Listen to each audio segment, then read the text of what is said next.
All right, hello. My moniker is Traditional Preference, often known as Trad. I will be your tiny Toonkind DM for the day. Obligatory disclaimers.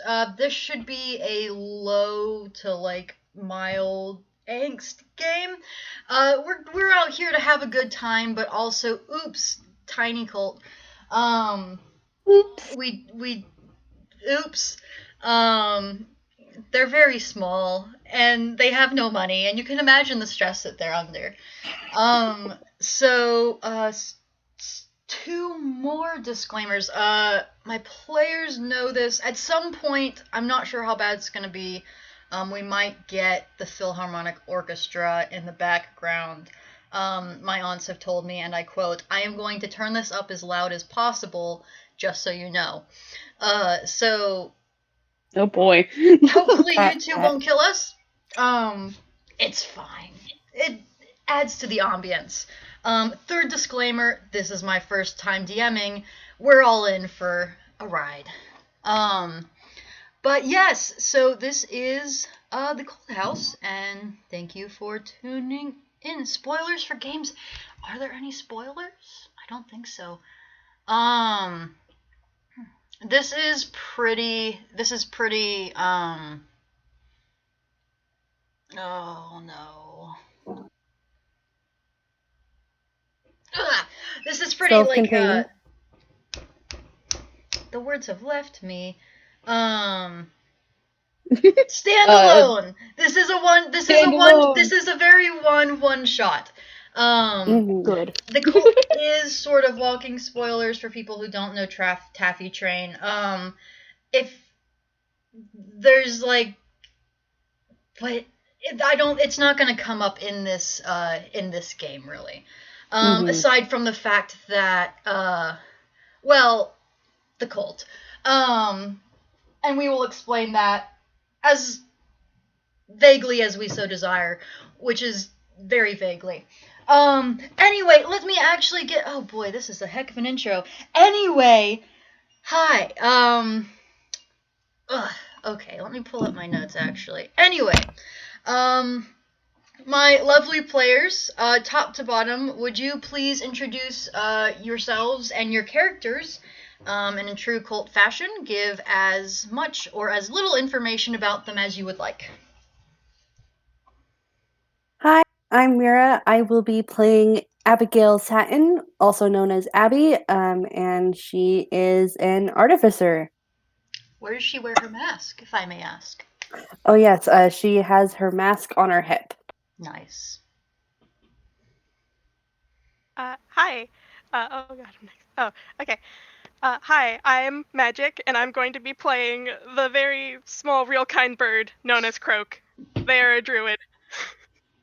Where does Croak wear their mask? Croak has a beak. They cannot wear a mask, but they do have it around their belt. Bless Nice. them. Hello, my name is Aris of Obsessions, and today I'm going to be Harold Thimbledown II. He is a little bunny, a little dust bunny, and he's very nervous. You and I both Harold, and where does Harold wear his mask? Harold wears his mask upon his hip. Same place where Abby wears it. Cute. And last but not least... Hello, I'm Sotoro, and I'm gonna be playing Cass, a small little girl with a lot of feistiness in her. Oh boy. All right, and where does Cass wear her mask? Cass wears her mask in the loosely tied in her horn, in her middle horn. She has 3 horns. Yeah. Very good. Many horns for a very small child. All right. So the premise of this game,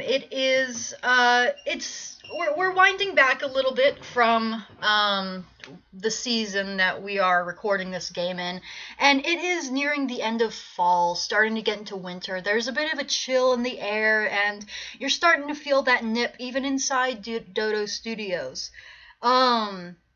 And the tinies have a tradition that they've started up in the last several years or so, and it is called the Cold House.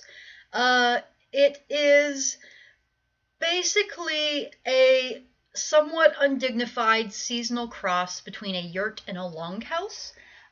Basically, a bunch of fabrics piled on the floor, and it's warm inside because they are very small, and you can imagine the amount of stress that they're under.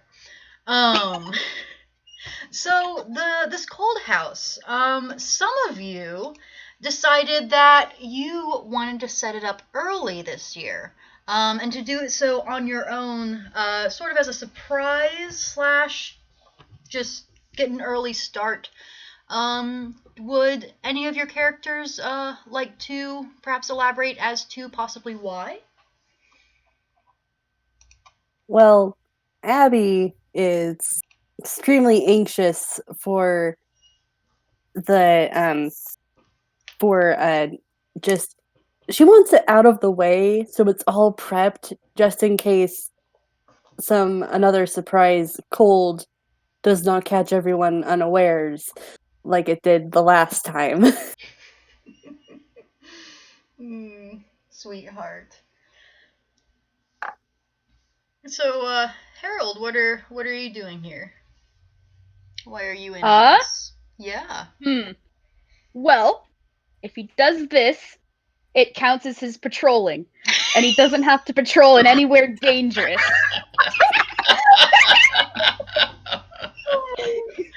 Oh, incredible. So he gets to avoid going in the scary, scary vents. This counts as patrolling, but also it's a surprise, technically. So I love his logic here. I love him plans so to much. tell Captain after, when it's no longer a surprise. He's still that way following the number rules. one. Rule number 1. Exactly. He'll tell Captain, just not right now. All right, Cass, what are you doing here?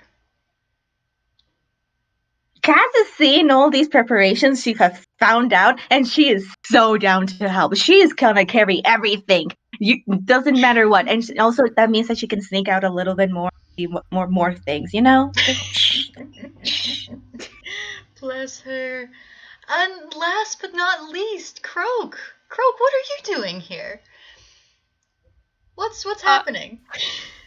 I really want to say Croak stumbled here by accident. Croak is valid. They have they've just gotten here recently after the first cold snap, so they have no idea what a cold house is. But like, people are here and they like these people, so this, Oh, sweetheart. Yes. All right. So, I presume from from the reasons you've given that Abby is probably more so coordinating this. And she has rounded y'all up, and gotten you all excited to do this thing that you may or may not know what it is. Because partially because Harold is in your group, but also partially for other reasons. You want to stay close to where the main camp is. So you will be staying inside the main sort of prop storage room where you all live. But thankfully, this is a very crowded, definitely cluttered prop storage room. And there are plenty of things to find around here to build the cold house. This is the Dodo Studios prop storage. I'm pretty sure Maud has mentioned that it is floors deep. Yeah, it is many floors it's deep. big. But you are staying within, both for ease of transporting materials and also not really wanting to wander too far from home, especially, with this sort of temperature season approaching. You are staying inside the main room that y'all are in, at least, which is still very large and very cluttered, especially since you all are very, very small. So, Mhm. to get this game started, I would like y'all to roll for planning, to figure out what you need, to figure out what the size is that might need to be. So roll me an intelligence check or perhaps investigation. If you can make an argument for it, chances are I will allow it.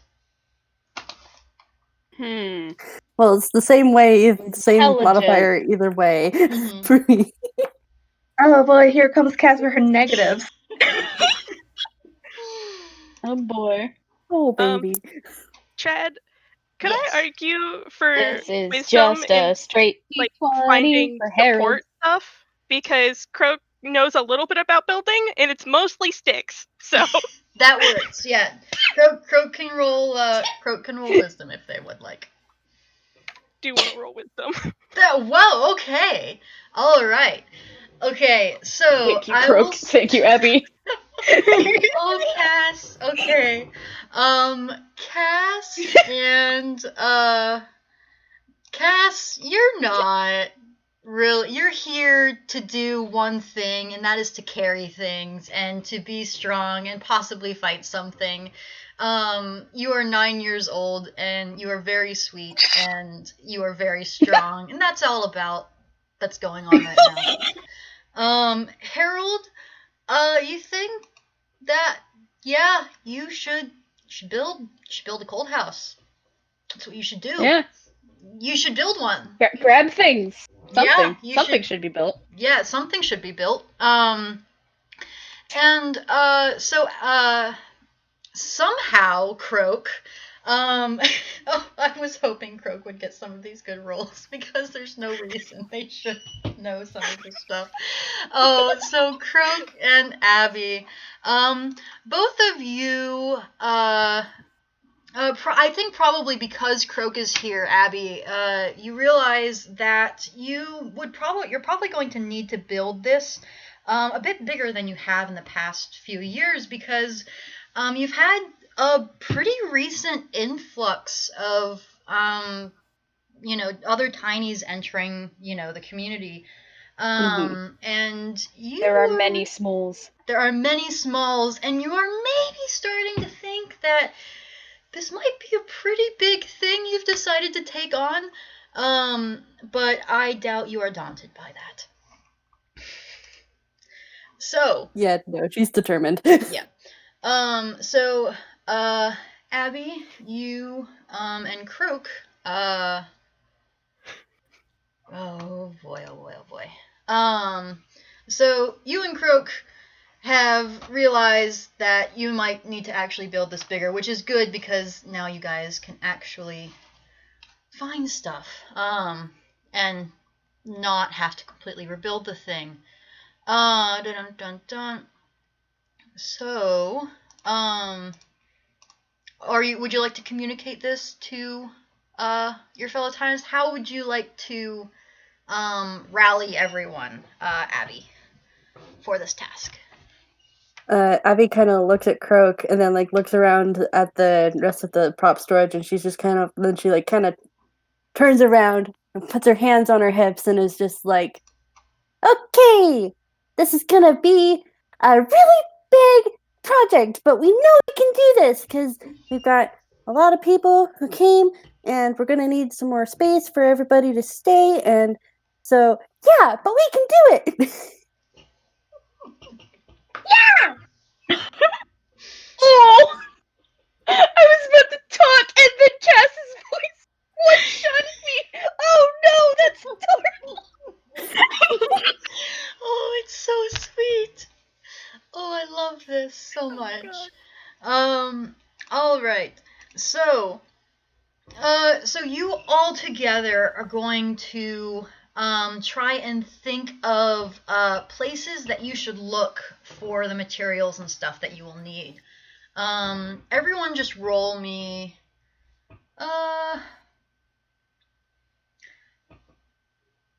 either roll me intelligence, roll me perception or investigation. I'm gonna take Again. perception. Mhm. Gonna All do of them are negative. investigation. Oy I'm vey. gonna go with that perception, if you don't mind. Harold. Harold, Harold, honey, you oh got a no. 5. Harold, what's going on with you right now? Well, like, as soon as like Abby like pointed out like all of prop storage, Harold just realized their daunting task and is going like his ears are just kind of tilting back in a moment of oh no. Oh, bless him. All right. So, He is now fear. all right. So, all of that together, Cass, oh, wait. Cass and Croak, you all together can think of about, like, maybe 4 or so different places that you can look. But Abby, you are here and you're planning this, and you might have probably thought about this for a while, so you can think of at least 5 distinct areas where you could be able to look where you're going to possibly able to find stuff that you need to build this cold house.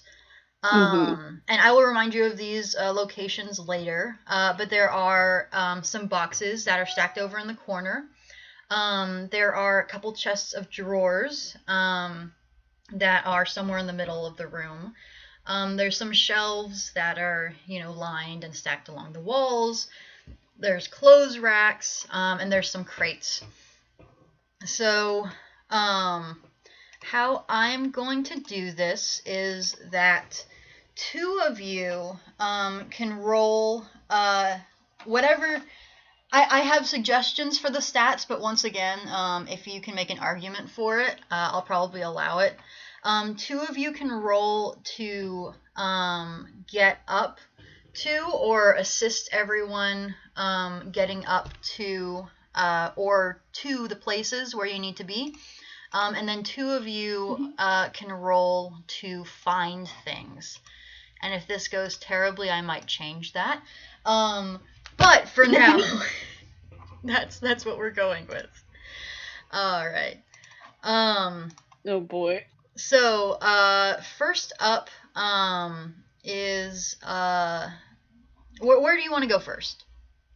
I will give you a list of places. You found all of the areas that you can go, so good job.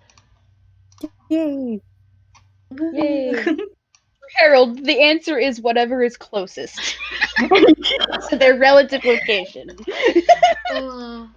Whichever place is dangerous. Whoop. Oh boy. That's no, this is not boxes.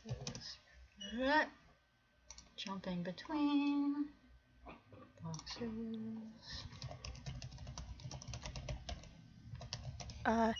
For rolls wise, Mhm.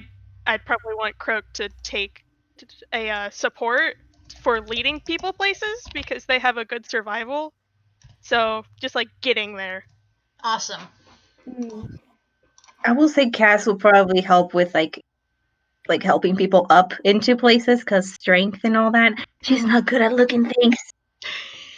She's 9. Her attention span Oh is boy. short. Yeah. And you guys can switch up who does what roles based on the locations and stuff. Some places are going to be maybe a bit more intelligence placed to figure out how to get into somewhere. Well, some places will definitely be more physical strength or dexterity based. Yeah. Mm-hmm. Yeah, okay, that makes sense. All right. Yep. All right, where are we going first? Because Croak is following where everyone else is going. Well, what is closest? That again. What's dangerous? Cass, we should probably avoid danger for the time being. Fun of it! Harold, Well, what if we get into like a big adventure? Like one of your stories? But we're Like, supposed to be finding things. It's not quite like an adventure. At least it shouldn't be. You can make anything into an adventure. Yeah, but I would like to at least try and get the things first before we actually do any adventuring. Well, perhaps we So- could make the things we do an adventure, like a game of sorts, and like Harold just Yes! kind of like puffs out his chest Yes! a little bit. I mean, I guess we could. Hmm. So basically, it's kind of already like a game because we have to find things. But so Perhaps a point system could assist. And like a Harold, point system would be good. I'm gonna get the most points. It's gonna be great. question is, how would said point system work?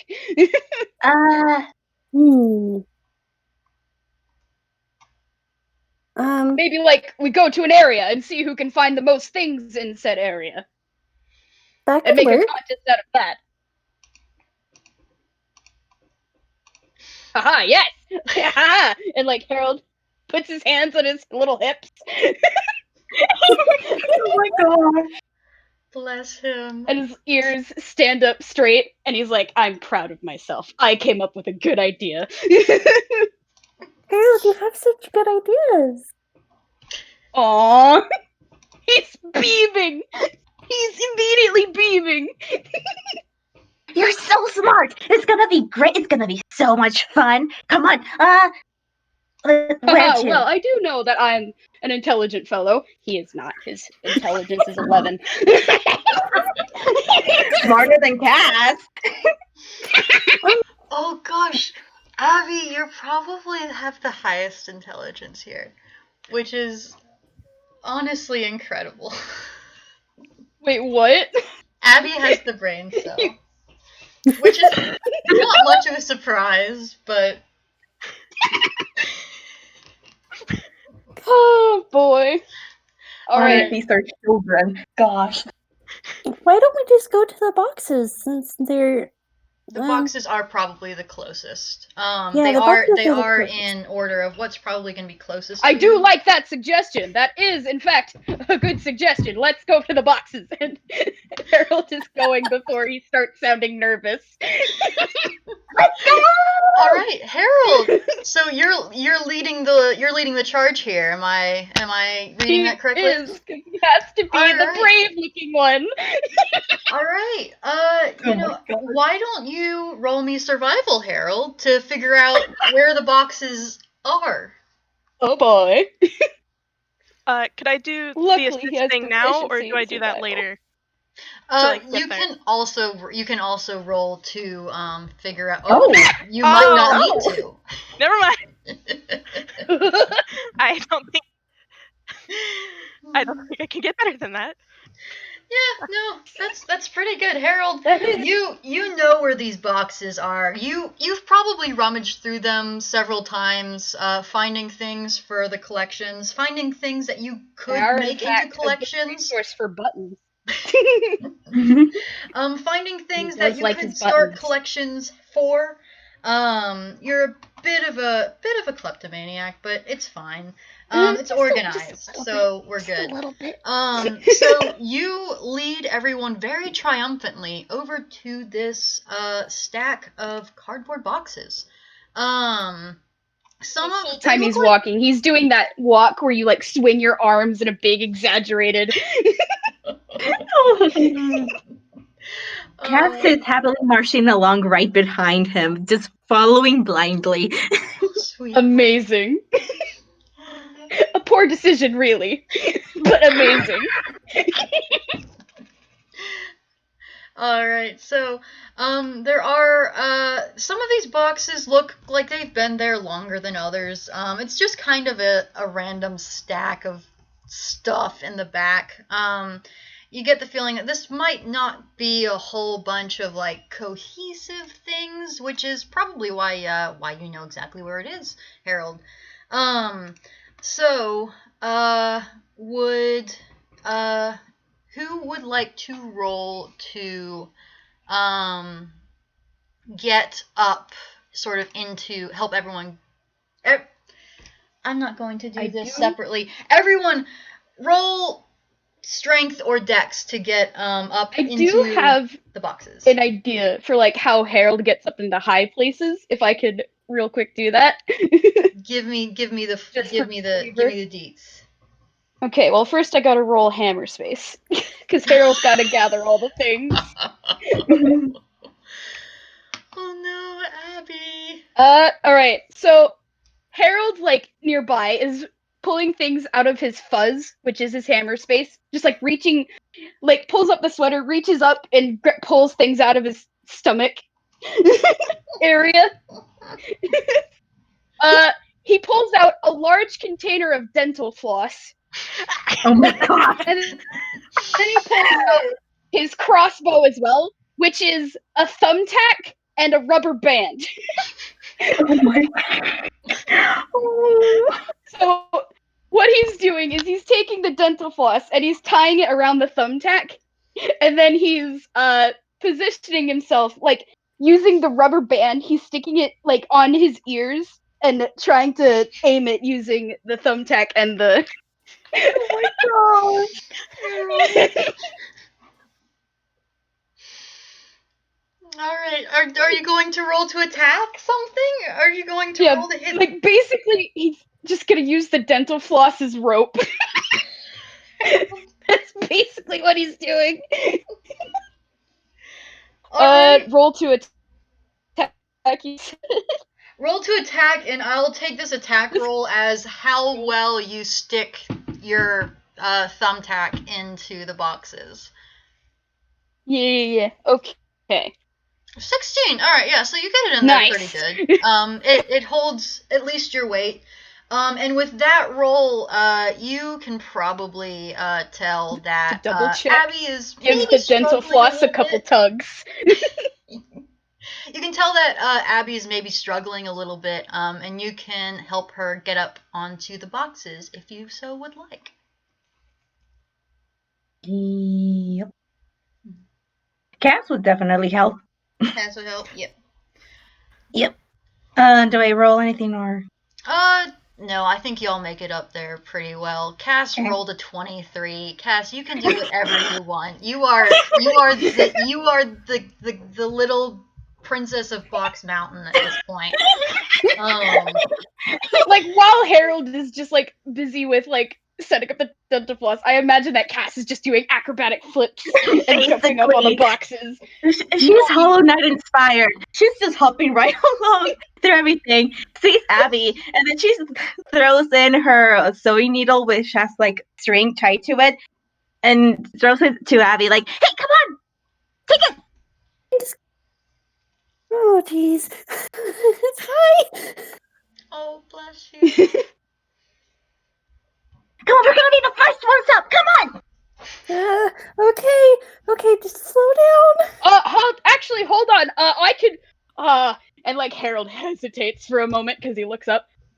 I can go to the top part of the boxes. You can stay down here and check the lower ones, Abby. I mean, if you're sure. Don't worry, it's fine. I have a parachute. It's fine. Parachute? That's cool. I do. Actually, I should pull that out. And he starts going through his hammer space again. Oh my gosh. And like, do you know those fireworks that are like the little army men? Mm-hmm. That have the parachute? Harold has basically taken the parachute of that, and it's now his. It's his now. Yes. So, just put it in a little backpack. He's wearing a little backpack with the little firework parachute on, and he's ready to go. Awesome. Croak, what are you doing as you observe Harold pull item after item after item after item out of his hammer space? How used to you are this by now, Croak? Croak isn't very sure how hammer spaces work, but it happens. Anyway, they try not to think too hard about it. Croak is valid. Croak is just kind of. I think they started to make their way up, but like as Abby was going to be like left at the lower boxes, they started to make their way back down so they could be with Abby. Oh, sweetheart. Baby. Oh, thanks, Croak. Aw. All Croak right. just like looked at you. That's what Croak does. So Abby I Should I roll for Harold to climb? Because he hasn't attempted to climb yet. would absolutely roll for Harold to climb. Okay, what role would that be? I do not know. That would be. I'll say that's probably athletics. I'm sorry, you cut out for me. What'd you say? Athletics. Oh, great, athletics. Harold's great at that. Oh god! Oh my gosh. Okay, so he goes to this rope that he is carefully set up, and like he doesn't even get up a single centimeter. He's trying so hard to pull himself up, and he can't. Harold, I think with that beautiful 0, Harold, I think that you start to climb up, but you accidentally pull on the thing that deploys your parachute from your backpack, and it poofs out, and it gets caught in this dental floss that you have very, very carefully, very skillfully set higher up in the boxes, and you are completely entangled now. Oh. This is fine. This has happened before. It has not happened before. I can handle this. Would any of you like to leave Harold to handle this, or perhaps try to assist him out of this predicament? Abby is immediately gonna go over to Harold and try and help. I can do But when should I roll? This is one of his secret techniques, I'm sure of it. Oh, are you waiting to see his secret techniques, Cass? Would you like? Dad, what should I roll to help untangle Harold? I think I think sleight of hand. Okay, sleight of hand. Yeah. That's a straight D20. Oh, Nice. I think Abby, you are so well versed in untangling things at this point. You've got your yarn. You've got your yarn that sometimes doesn't do what it's supposed to, either normally or magically. You untangle the heck out of this dust bunny brother, and you probably actually set the parachute back inside the bag, very nicely, so it'll deploy, properly next time. Thank you, Abigail. So, there you go. It's okay. You guys okay? She kind of just reaches yes, up we and are. pats We him are fine. on the shoulders and stuff, just as like, hey there, you're okay. You're my baby brother. It's fine. You're fine.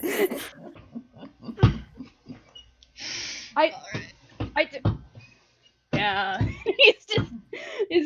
His ears just kind of droop a little. You did your best. It's okay. It's okay. Well, not droop in like sadness. Droop in more like relaxed. Mm-hmm. She's still saying that. She's just like, you did your best. It's okay. Why don't you try it again? I think at this point. Oh wait, who was that? That was me. That was Harold's nervous voice. Alright, I think at this point, Harold and Abby, you all have, you've been here for probably a hot minute or two. And Cass and Croak, would you all have possibly started looking while Abby skillfully untangled Harold from his self-imposed predicament? Yeah. Sure. Gonna So- go great. Can each of you roll me a d4 then? It's a d4, right? It is a D4. You cut out. Roll me a D4. Croak Oh. and Cass. Okay. All right. Okay, so I will start with Croak. Croak, you look around in the boxes some. You pop a couple of open, and you end up finding a box of a stash of toothpicks. So you find you know those like those really big boxes of toothpicks that people get for like cocktail parties and stuff. Oh my This gosh. is a massive box of toothpicks. So Toothpicks. you have that now. This is the greatest day of Croak's life. You just handed them a box full of sticks. They got the box full of sticks. They're close enough. Oh boy. And would you like to communicate this to the others or try and get it out yourself?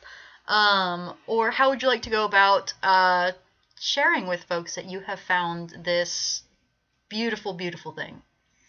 I feel like they'd pick up a few of the sticks in their hand and then walk over to wherever the edge of the box is and kind of peek their head out and just beep, and like wave the sticks, like, "Hey, I found sticks."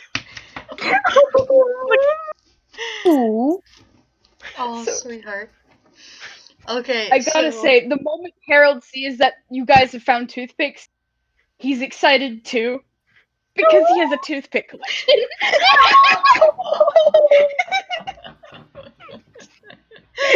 Oh boy.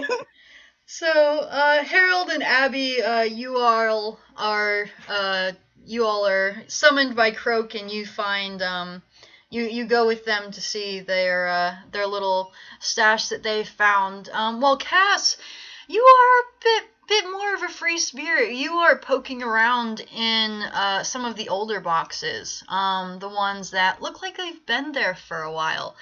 That, maybe are a little smushed, or some of them are kind of weirdly soggy. You're not sure what's going on there, until you pop one open, and 3 cockroaches crawl out. Roll for initiative, She please. immediately takes out her needle. Yeah, perfect. Roll for initiative, everybody. Oh, Oh no. Oh, great. Are we all rolling? So you are all rolling for initiative. You're not going to be able to enter initiative since Cass is kind of off on her own.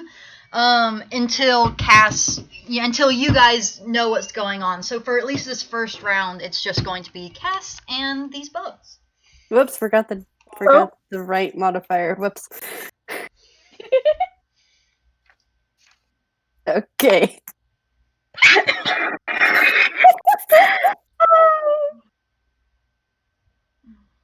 Oh man. Alright. I'm just going to roll a straight d20 for all of these. Okay, cool. So. Oh, great. wonderful. Yeah, Fun. that goes very well. So first in the order is actually the cockroaches. Then we will eventually have Croak, Harold, Cass, and Abby. Alrighty. So, the cockroaches, first are a bit surprised, to have someone disturb them as such. Let me see. Yeah, I think, Cass, you are the only one that they see. So Yep. they are, going to try and attack you.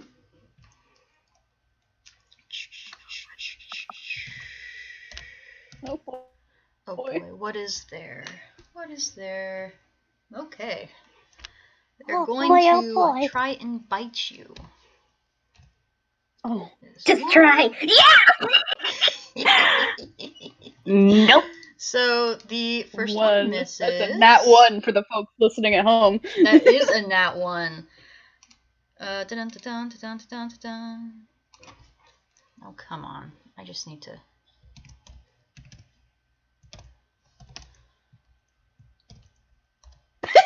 A 9. Nope. This 9. is not these bugs' days. Last but not least... Nope. That's not how you do that. Whoops. Command hard. Nope. Alright. So... Cass is just dodging all of them. Just jumping right on top of them and like jumping around basically. Yeah, so we've got a nat, we've got a nat 1, a 5, and a 4. These bugs they're very surprised. They did not expect this tiny child to come into their box kingdom and disturb them so. So they go and try and bite you as with their cockroach mouths, I guess. And they do not succeed. Cass, since no one else currently knows what is going on, what would you like to do? You're next up in the order. Oh boy. I'm gonna beat you all up! And she's gonna rage, I guess. Rage? Yeah. Oh. She's gonna rage and oh boy, that does special things. Let me see what that does. 7. Oh great! This is so flowers and vines temporarily grow around Kaz. And until her rage ends the ground within 15 feet. I don't know how that will be converted into tiny measurements, but it becomes difficult terrain for the cockroaches, basically. Okay. To a tiny. It's inches to a big. Yeah. Yeah, I think we're roughly going with 1 inch to 1 foot conversion. 1 inch So- per foot. Yeah, so a little over a foot around you is it's difficult terrain. Yeah, and she's gonna go and attack at one of the cockroaches. All right. Yep. So there are 3 of them. Whichever one is closest, I guess. Yeah, they're all Yeah. about the same distance away from you. Just cockroach number 1 then. Cockroach 1. That does not hit. An 11 does not hit. And she doesn't have no. Yeah, that'll be it. All right. Yep. So. Oh wait, so no, you... reckless attack. Wait, reckless attack. Okay, Cass. Yeah. Alright. It is time There to we go. gain advantage. There Nice. you go. Yep. So 19 definitely does hit. Roll damage. Yep. Oh, okay. That'll be +4. Nope. Oh.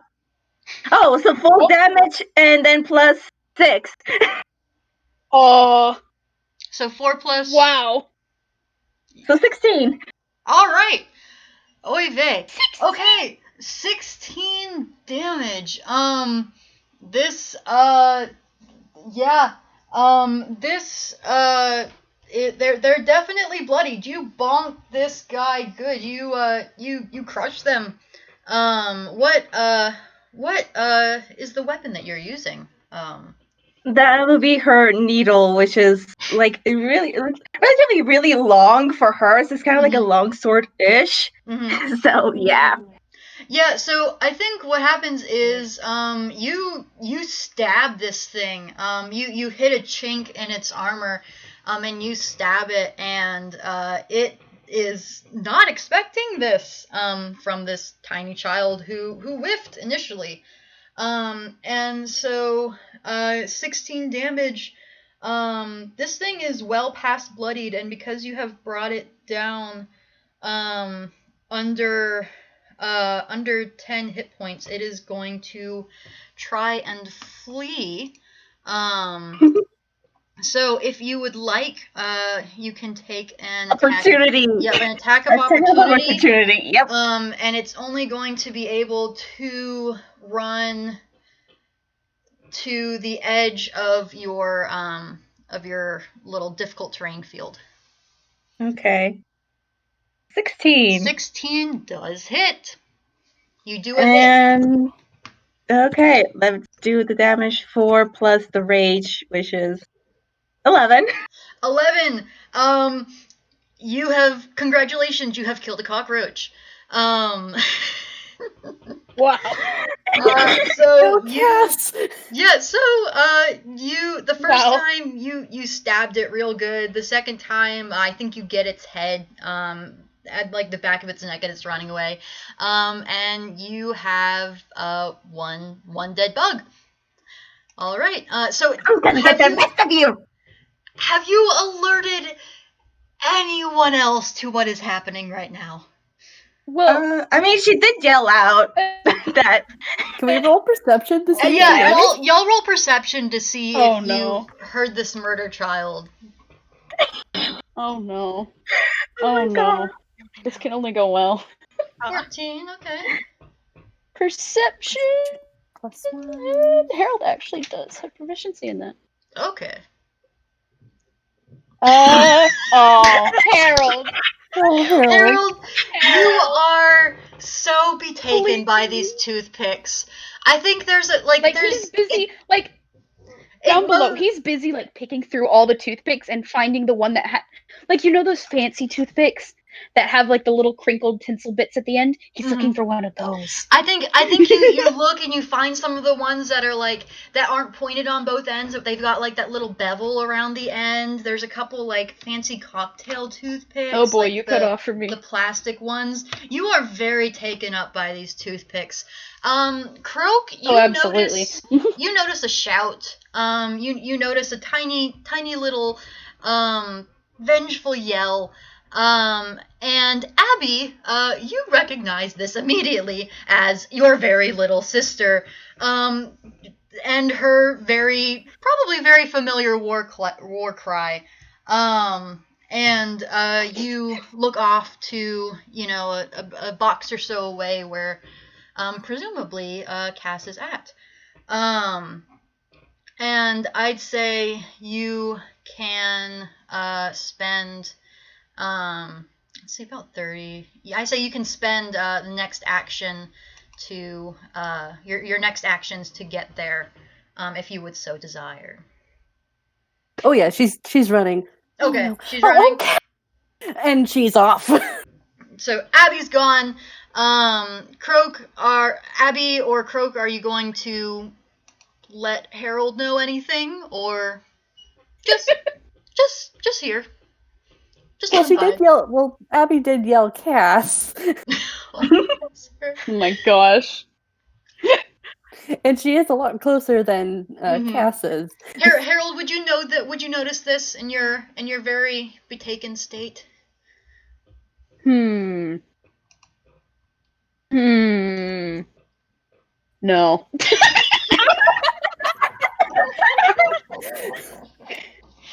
No, he wouldn't. All right, fantastic.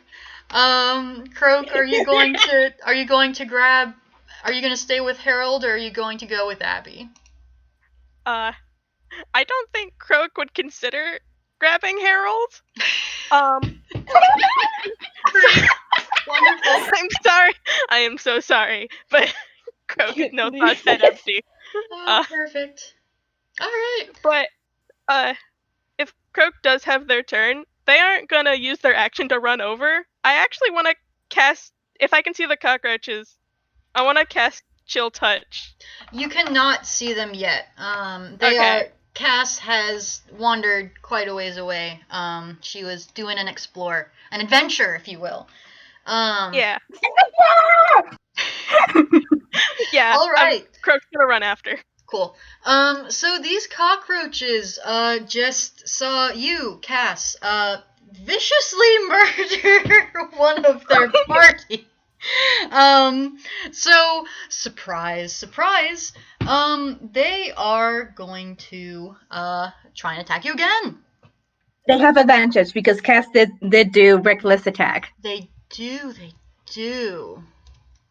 Oh no. Yeah. Don't worry, she's raging. That Yeah. takes half damage. All right. The 15 hits. Okay. So that was 1. Oh, yeah. Oh, Ooh, all right. Oh, Yeah. oh, Boy. oh Boy. boy. So Oh. the first one rolled, for those of you listening, the first one rolled a 15 and a 10. The second one rolled a nat 20 and a nat 1, but they are rolling with advantage. They are taking that nat 20. Yep. All right, so the first one is going to try and bite you again.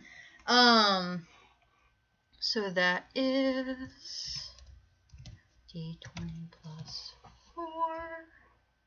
20. Another. Okay, a nat 22.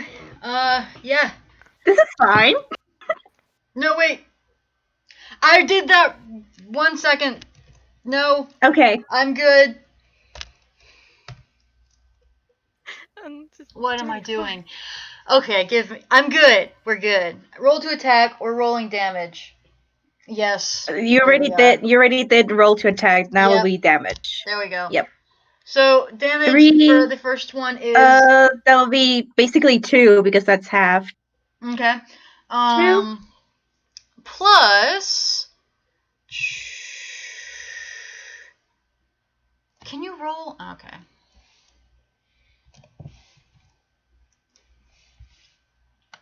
Can you roll multiple? All right.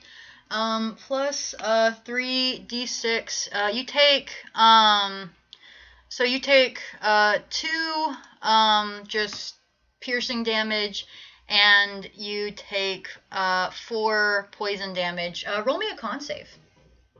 Okay. Let me one. Roll me a 4. con save to see if you take the poison damage. Oy. Oh, okay.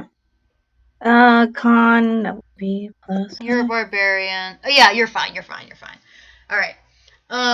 Yep. So you're hit for 2 hit points of damage. And the second one is going to roll. She only takes 3, basically. Yep, only takes 3. And roll me another con. Another con. Oh, yeah, you're good. All right. Okay. So you take 5 hit points of damage. And at this point, Abby and Croak, you see Cass. She just got bitten by 2 cockroaches. There's a dead cockroach also there. You might be able to infer what it is that has happened. If you have any bonus actions, you can use them. But otherwise, it is Cass's turn. Cass will attack again if nobody's gonna. I don't think Croak has any bonus actions that Yeah, they can that's take. neither fine. does Abby. But All Abby's hair just poofs up because Oh. no. Oh, Cass is boy. having a good time right now. Don't worry about it. Yep, it's fine. Everything's fine. And then reckless attack again because this shell doesn't understand. Child, anything. please. All right, neither of those hit. I think you're probably distracted because behind you, your big sister and your new friend have just shown up, and your sister looks very distressed. So yeah, 11 and 10 don't hit. So, oof, ouch. Oh, that's a cramp. Okay. Harold, would you like to roll perception again? Time to notices. To see if you have noticed, your sister and Croak run off. What? Harold, can you roll perception for me? Oh, okay. Sorry, you cut off for Oh yeah, a sorry, second. sorry. D20 left. Harold, you know something has happened now. You look What up. does it say? You look up from your toothpicks and you are alone. You're alone. You hear some commotion coming off from nearby some boxes.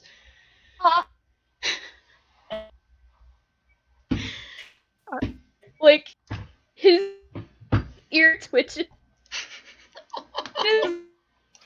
You're like, oh no. Wait. Okay. Like a bull. He's pulling out his little toothpick as a weapon. Alright, Harold, if you would like to try use your action to run over to where everyone else is, you may do so. Yep, that's exactly what he's doing. Alright.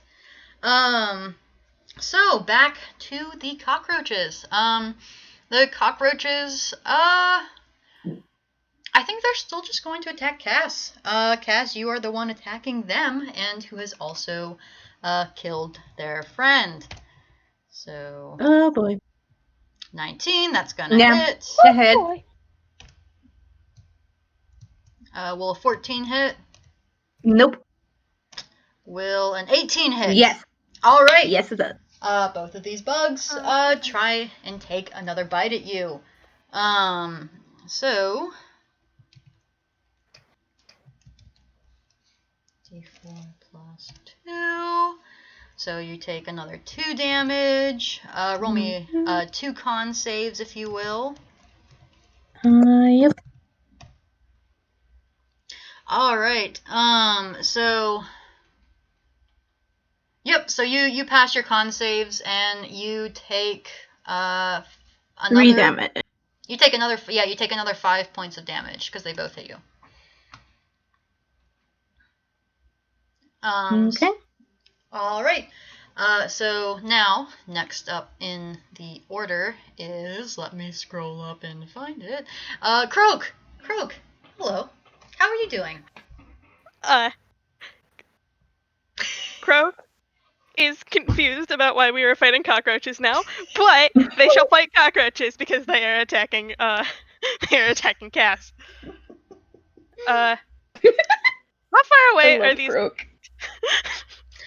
The cockroaches are probably about 12, probably about a foot away from you, so 12 inches, 12 feet if we're doing conversions to the actual measurements that people use.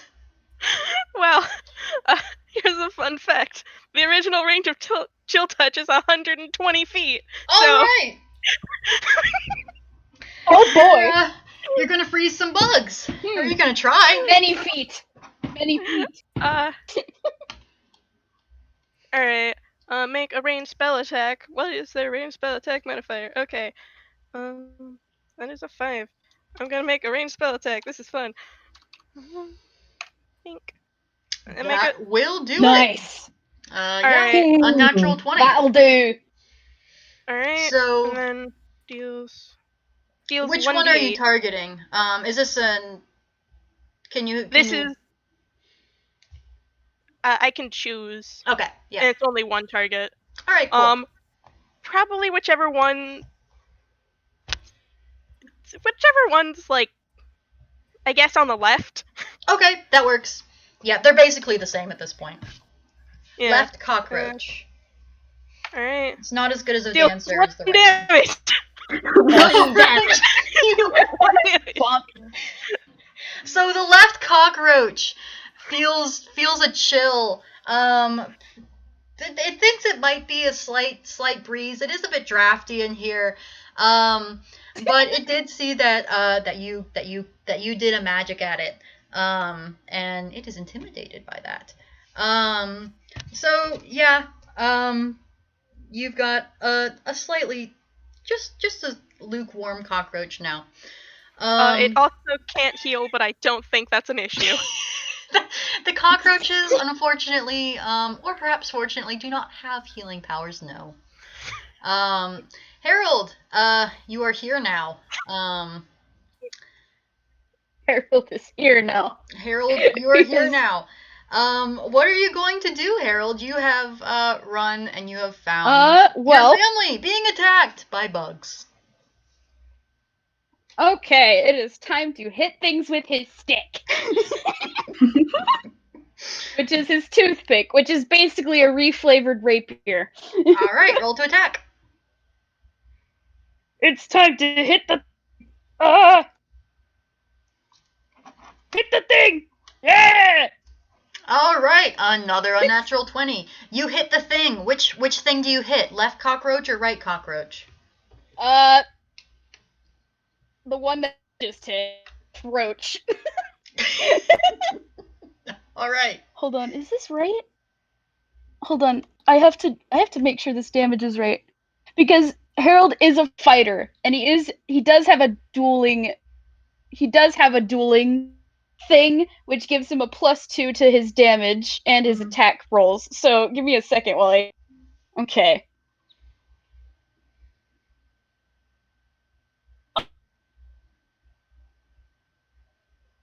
Dice parser, please load. 14. Oh my god! All right. Hey. So, this is a probably not bloody, definitely a goopy cockroach now. You have stabbed this much in the way that Cass did earlier, and it is down 14 hit points. And it is also you have taken it down. Oh. I will not hurt your eardrums, but the entire time Harold is screaming.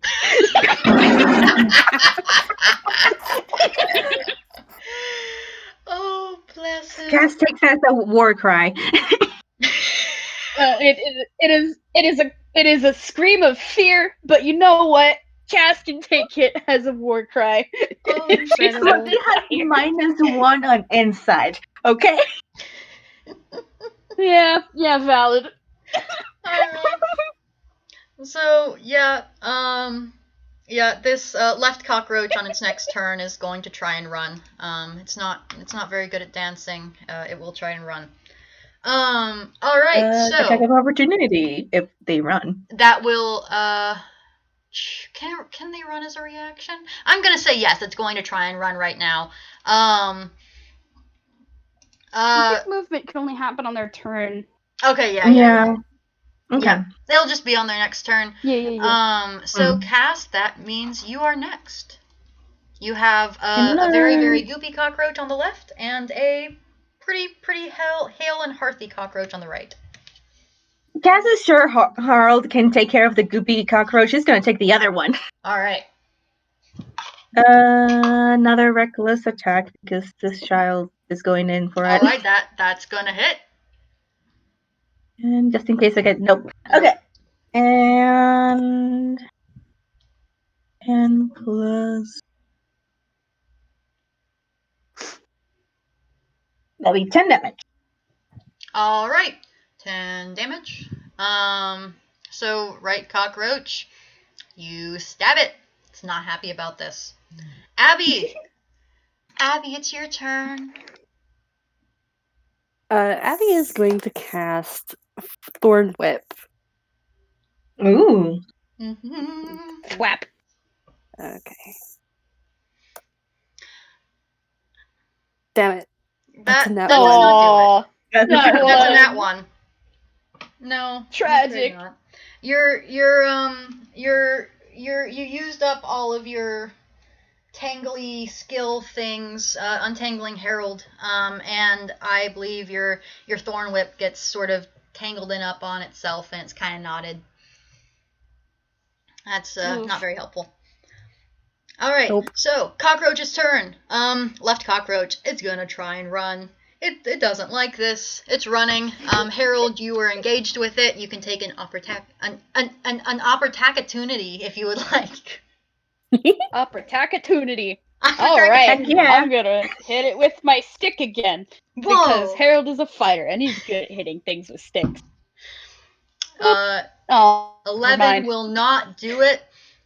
And this, this cockroach is going to skitter away 15 feet because it's in difficult terrain. So, this cockroach running. Just the skittering motions make Harold jump back a little bit. That's what he meant. He's just. All right. So cockroaches. Harold. I think it's your turn again. So you can try and pursue it. Oh no, it's Croak's turn. Sorry, my apologies. Croak. Hi. Hi, Croak. Croak. Hi. Would you like to try and freeze a bug again, or what are we doing? Well, if the cockroach is running away, then it's not a problem anymore. Nope. You don't actually have to kill these bugs. I intentionally Cass is set just it up. vicious, guys. Cass is just vicious. What happened to the other cockroach? The one that Cass was fighting? The other cockroach is down 10 hit points, but it is not yet bloody. Okay. Almost bloody. Yeah. If it left, it's no longer a problem. We have more pressing matters. Croak's gonna try to use Chill Touch on the one that Cass is attacking. All right. 20, 25, pink. And that will do it. It's not a one. That's 7. I am a fool, and I forgot that the other cockroach has a turn as well. But that other cockroach will take its turn now, and it will try to run. I'm sorry, you cut out. You're cutting out. I'm cutting out. Oh boy. Am I good now? Yes, you're good now. Cool. Yeah. So I forgot to have the other cockroach try and attack. So that other cockroach is just going to try and run.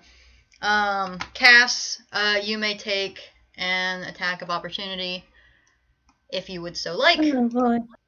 I think you would. 6, 15. That will hit. Nice. And 9. Cass, congratulations. Your kill count is up to 2. Congratulations, you have solved my cockroach puzzle. Amazing. You now have 2 dead bugs. What would you like to do? Are we out of initiative now? You're out of initiative. Okay, Abby's immediately going over to Cass and casting Healing Word. Alright. Did you guys see? Did you guys see? Hold still, okay? Just hold still. There we go. Just Harold in the background is bending forward with both paws on his knees, and he's dying. Abby just kind of pulls Cass into a hug and is just like, oh, you're okay. The vines have disappeared at this point. Yeah, of course I'm okay. Do you see? It was great. Croak, please tell me you're investigating the bugs. What? Croak, please tell me you're investigating the carcasses. Oh boy. Croak may be poking the corpses. One of them twitches a little bit. Just Harold sees that and immediately jumps. Oh, is it still alive? Oh no! Oh my gosh. Do I have to roll investigation or anything? They're just kind of... No, it's a dead bug. Cass killed it. You saw that. It's very dead. I really want to roll something. Go for it, please. Absolutely. It appears we will have to tell Captain about roach problem. And Harold just pokes one of them Croak with his stick. Croak Croak does not do what they were about to do. All right, that's fine. Oh no. Or we don't have to tell Cap. Or we do. Ooh, but I did really good though. It was great. It was great. You did so good. I but must admit, from what I've seen, your combat is very good, but one of the rules is to not get into needless danger. We need to stick together. We need to, I cannot argue the second one. next time you gotta get one of us. Cat rules. Sitting here, It's like, fine. please, Cat I'm the rules. adult. It's fine. I'm supposed to be the one who's responsible. Alright, so Harold, you are trying to explain rules to a 9-year-old barbarian. You're not He doing is, very well. in fact, trying to explain the rules to a 9-year-old. Abby has Alright. not let go of Cass. She's just kind of like protectively holding on to Cass. Oh, bless her. Alright. For time's sake, 'cause there are two parts to this game, and it took an hour to get through. One part of the first part, we're going to try and run through the rest of these to get onto the open-ended puzzle of building a house. Oh boy. Building a cold house. Building Oh, a boy. house. Building a house. Building a cool house. So, Harold, as you tried to explain to Cass what rules are and why you should follow them, and why you should follow ones that aren't hers, two of you are going to roll to get the party to your next location, and two of you are going to roll to investigate the next location. All right. Okay. Can I take one of the rolls to getting to the next location? You definitely can. All right. I volunteer Abby also to do All right. that. So Abby and Croak. Probably for the best. Yep. You can roll survival or investigation if you would like. Let's see which one is better. Okay, investigation. All right. Nice. Yep. So you Nice. guys get to the next location. It is a just kind of a pile of things with drawers. You've got some dressers. You've got some desks. You've got some of the little tiny vanities on top of the dressers and desks and stuff like that. There's lots of drawers here, and you can find things in those drawers. So Harold and Cass, please roll me a d4 each. D4 time. Do. I won again. Oh, I got a 3. okay, you did. Okay. Okay. Oh no. So Oh, Cass, roll me stealth, please. Oh, that's something Oh. she could do. Yeah. 23. There you Okay.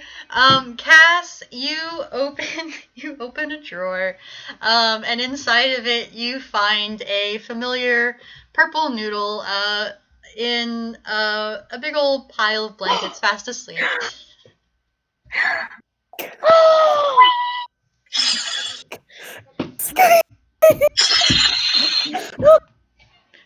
We found them. Yeah. So Cass, you find Squeak. What are you gonna do? Cass They're gently napping. pats Squeak, very, very gently, and then slowly closes the drawer, letting them sleep. I am close to tears. I'm so happy.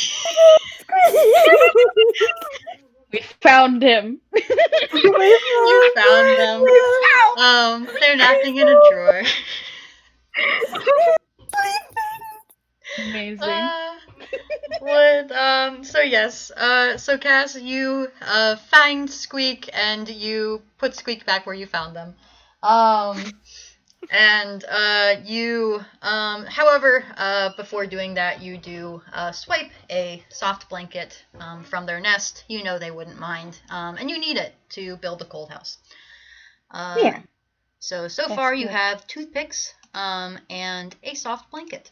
Harold, you are searching around, and you all collaborate probably on opening a big chest drawer, a dresser drawer. Abby with that 19 probably helps you a fair bit. And you find a big sort of like a medium-sized blanket. It's nice and cozy. It's not super bright, so it's not going to be super obvious. So let me just mark Yes, down what you found. Camouflage blanket. A camouflage blanket. Yes, that is what you found. News! I have found something warm! And he holds it up triumphantly. Me too. Oh, okay. Nice! Croak stares at both objects very blankly. Don't worry, Croak. It's a blanket. It's nice and warm. Croak nods. Yeah, blanket. All right. You want to touch it? Croak touches it. Croak, you They touch. don't know what. You touch Go the ahead. blanket that Cass has, and it is very, very, very soft. I'm sorry, you cut out for me. Oh gosh, I'm sorry. You touch the blanket that Croak has, and it is very, very. Am I still cut? Okay, it's very soft. It's a very soft blanket. Nice. Nice. Yes, good. There's a It's little bit of purple just for- fuzz on it. Clarification, are these tiny sized blankets or are they big blankets? So the one you got from Squeak is a tiny sized blanket. Harold, you found a big sized blanket, but it's not like a mat. It's not like a bed sized blanket. It's more like kind of like a throw blanket. Yes, good. Neat. Still giant Considering to the Harold's tiny. strength of 6. Oh Considering no. Harold's strength of 6, I think he's like trying to pull it out. But he can't even get it out of the drawer. Can I roll my strength to see God. if I can help? Absolutely. If any of y'all would my like to help him wrangle this blanket. D3 plus 2. 15. 15. Yeah. Abby, actually, Harold, why don't you roll as well for strength to see how you were doing before? All right. Yeah. If we're going for this. Oh. 15. Oh, Okay. Yeah. So 15. Same Harold roll. and Abby, I think you two tag team it. Not Harold and Abby. Harold and Abby. You tag team it. You get this blanket out of the drawer, and you go and you put it with the toothpicks and the very soft blanket into a sort of central location where you guys are going to be building the coal house. All right. Nice. So next up. Oh, go ahead. I said, good job, you two. Yeah. Harold beams and puts his hands on his hips. Cass is just bouncing around very happily. Oh, bless her. Good. All right. So I'm gonna say, wherever they go next, Harold's hopping the whole way. Aw. He is proud of himself. all right. Well, next up are the shelves. Can two of you roll to get to there and get up shelves. there? Yep. Shelves. So Croak and Abby, you can take it again. If you'd Okay. like to roll to get to and up. D20 plus 2. Oh, Oh, nice. Oh, nice, Croak. All right. Yeah. Croak That is a 24! Yeah, Croak rolled a 19 plus 5. You are... Croak, you're a bird. You like being up high. You like these shelves a lot. Shelves are really good. These really good shelves, guys. They're really good shelves. You like these Croak would not shelves be a that lot. character. You immediately, you just take them straight to the shelves. Abby, you know where these shelves are, but Croak seems very excited about showing you these shelves. So you probably let them take the lead. Yeah, Croak, you know how to get up onto these shelves. You help everyone climb them as they would like to. Harold, who loves heights, I'm sure is enjoying this immensely. Can I roll deception real quick? Absolutely. Yeah, how are y'all doing with climbing the shelves? Oh, Harold, yeah. That's deception. He looks brave. He looks like he's doing okay. Oh my Inwardly, you gosh. must know that Harold is dying. Harold, I love He you. hates heights. Alright. Croak is very excited about these shelves. When they get up to some of the more higher shelves, they kind of do jazz hands, yes, Oh, sweet. shelving. Incredible. Alright, Cass and Harold. Harold, why don't you distract yourself by rolling a d4, and Cass, would you roll me one as well? Roll what exactly? Wait, A what? d4. Okay, it cut out. That, yeah. D4 once again. Four. d4. 2 and a again, 4. Again. Alright, so, Cass, as you are climbing these shelves, you find a roll of clothesline. Like kind of white. It's kind of white. Usually like a synthetic line. It's kind of hard to tie. But you have found it. You found probably like one of those 50-foot rolls or something. It's a ridiculous amount. Especially since you are very small. Wow. This Nice. is so fun! Harold, A good find. Harold, that was a good find from Cass, but from you, you end up pulling out a roll of waxed cotton, which is delightful stuff, really, and it is fantastic to tie, and it will hold its knots very well when you try and build the coal house. Yes. Yes. Yes. So both of you have found stringy things, and without incident this time. Very proud of y'all. So you take those back. Harold, your ego Which is a very good thing that I'm part of the little group this time. I mean, nobody else would have been able to find that. And he is boasting. He's boasting. He's being a little piece of garbage and he's boasting. Is it okay if I roll a thing real quick? Absolutely.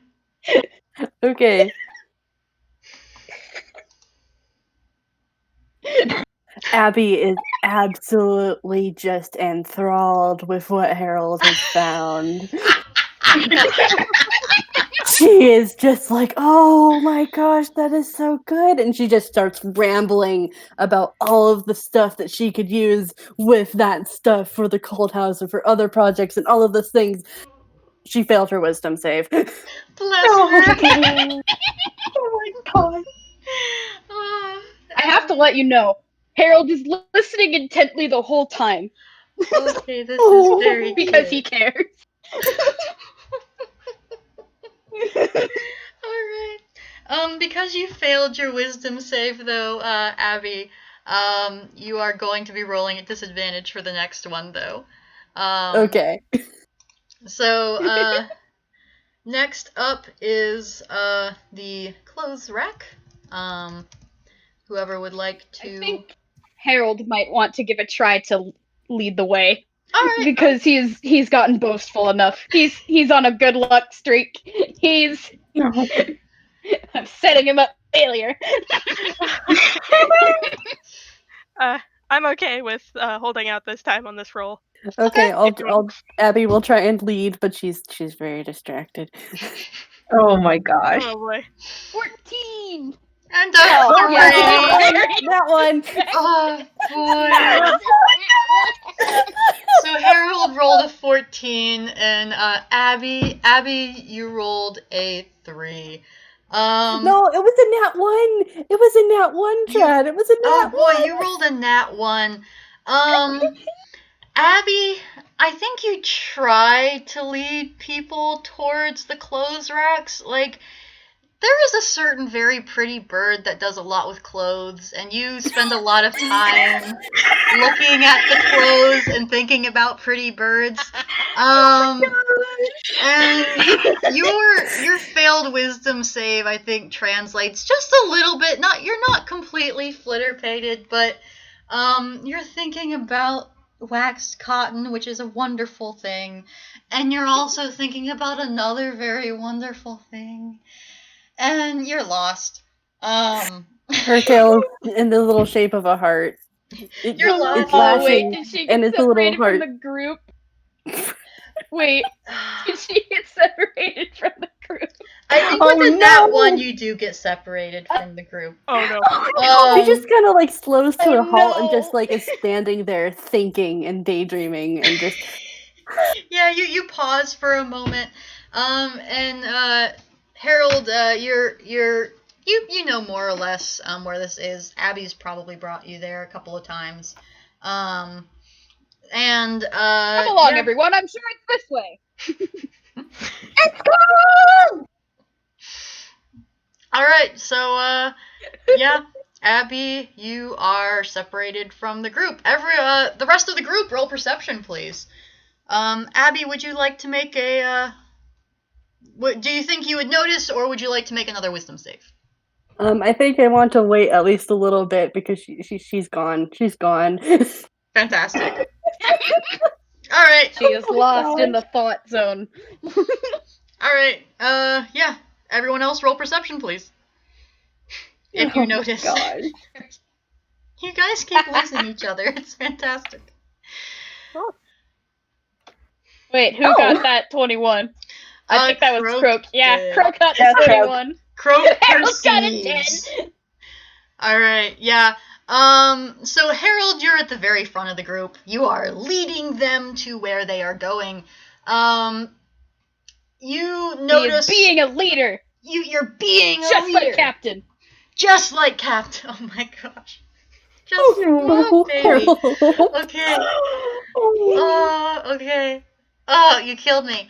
Okay. Croak, I think you and Cass were at the back of the group. Croak, you were sticking close to Abby, probably. And you turn to look. 1 second she's there, 1 second she's not. Cass, you also notice your big sister is gone. Yeah. Harold, you Abby? notice. Yeah, something's amiss. Alright. Yeah. Abby's gone. Somebody has to go get Harold, otherwise he will not notice. I'm telling you right now. Alright, so would you like to continue the delightful trend of not informing Harold what's happening? Or Yeah. yes. Oh, I She's love going this. out to find Abby by herself. Gosh. Croak will look confused for a second Rule and then be like, "Oh my god!" 3! And then- Rule 3! You told me this is not a buddy! If Harold knew, he'd be so upset. Yeah, no, Croak's gonna go find Abby now. I can't believe this. You guys are making Harold accidentally break one of Cassie's rules I can't by believe this. following one. Oh boy. Okay. Oh my gosh. Croak and Cass, roll survival or investigation. See if. I'll go with survival. Yeah. Oh. Okay. Croak. Oh, Oh my gosh! Cass, you get lost too. Just get lost. Looking for All the right, person who's lost. Croak, you have found Abby. Her heart's in a tail. Her tail is in a heart. She's kind of swaying side to side, and you look over, and Cass is gone this time. Oh no. So yeah, Cass is gone. Croak, you found Abby. Congratulations. You lost Cass. Okay. Hmm. Alright. Should Croak have to roll something, Mira, to break Abby out of her no brain state?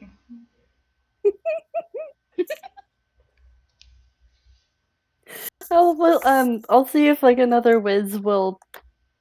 Actually, no. I'll roll perception to see if she notices Croak. +1. No. Nope. No, that's a 5. Croak, She's just Okay. like sighing Croak, what and are you just gonna thinking do? about a pretty bird and just like she, the way No. she makes up her Oh, she's clothing is gone just into Twitter pain. Croak there are is little starting to hearts panic. circling around. They don't know what's happening. Around her head. Alright. To not Yes. repeat the mistakes of also losing Abby for a second time, Croak is going to grab their hand and then go look for Cass and attempt to really drag pretty Abby bird. along with them. Did you know there's a really pretty bird in the studio? She makes really pretty clothes. Like, they're so pretty. Aww. Oh my gosh. Croak, do you think Abby is talking about you? You are a very pretty bird in the studio.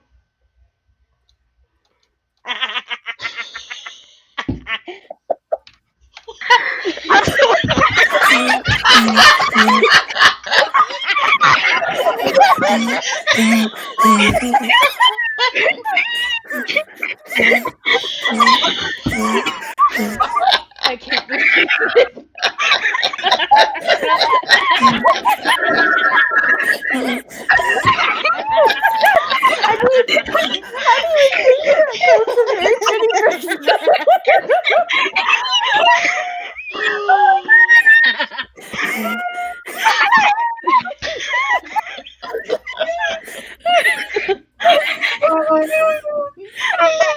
Alright. So what happens with the 3?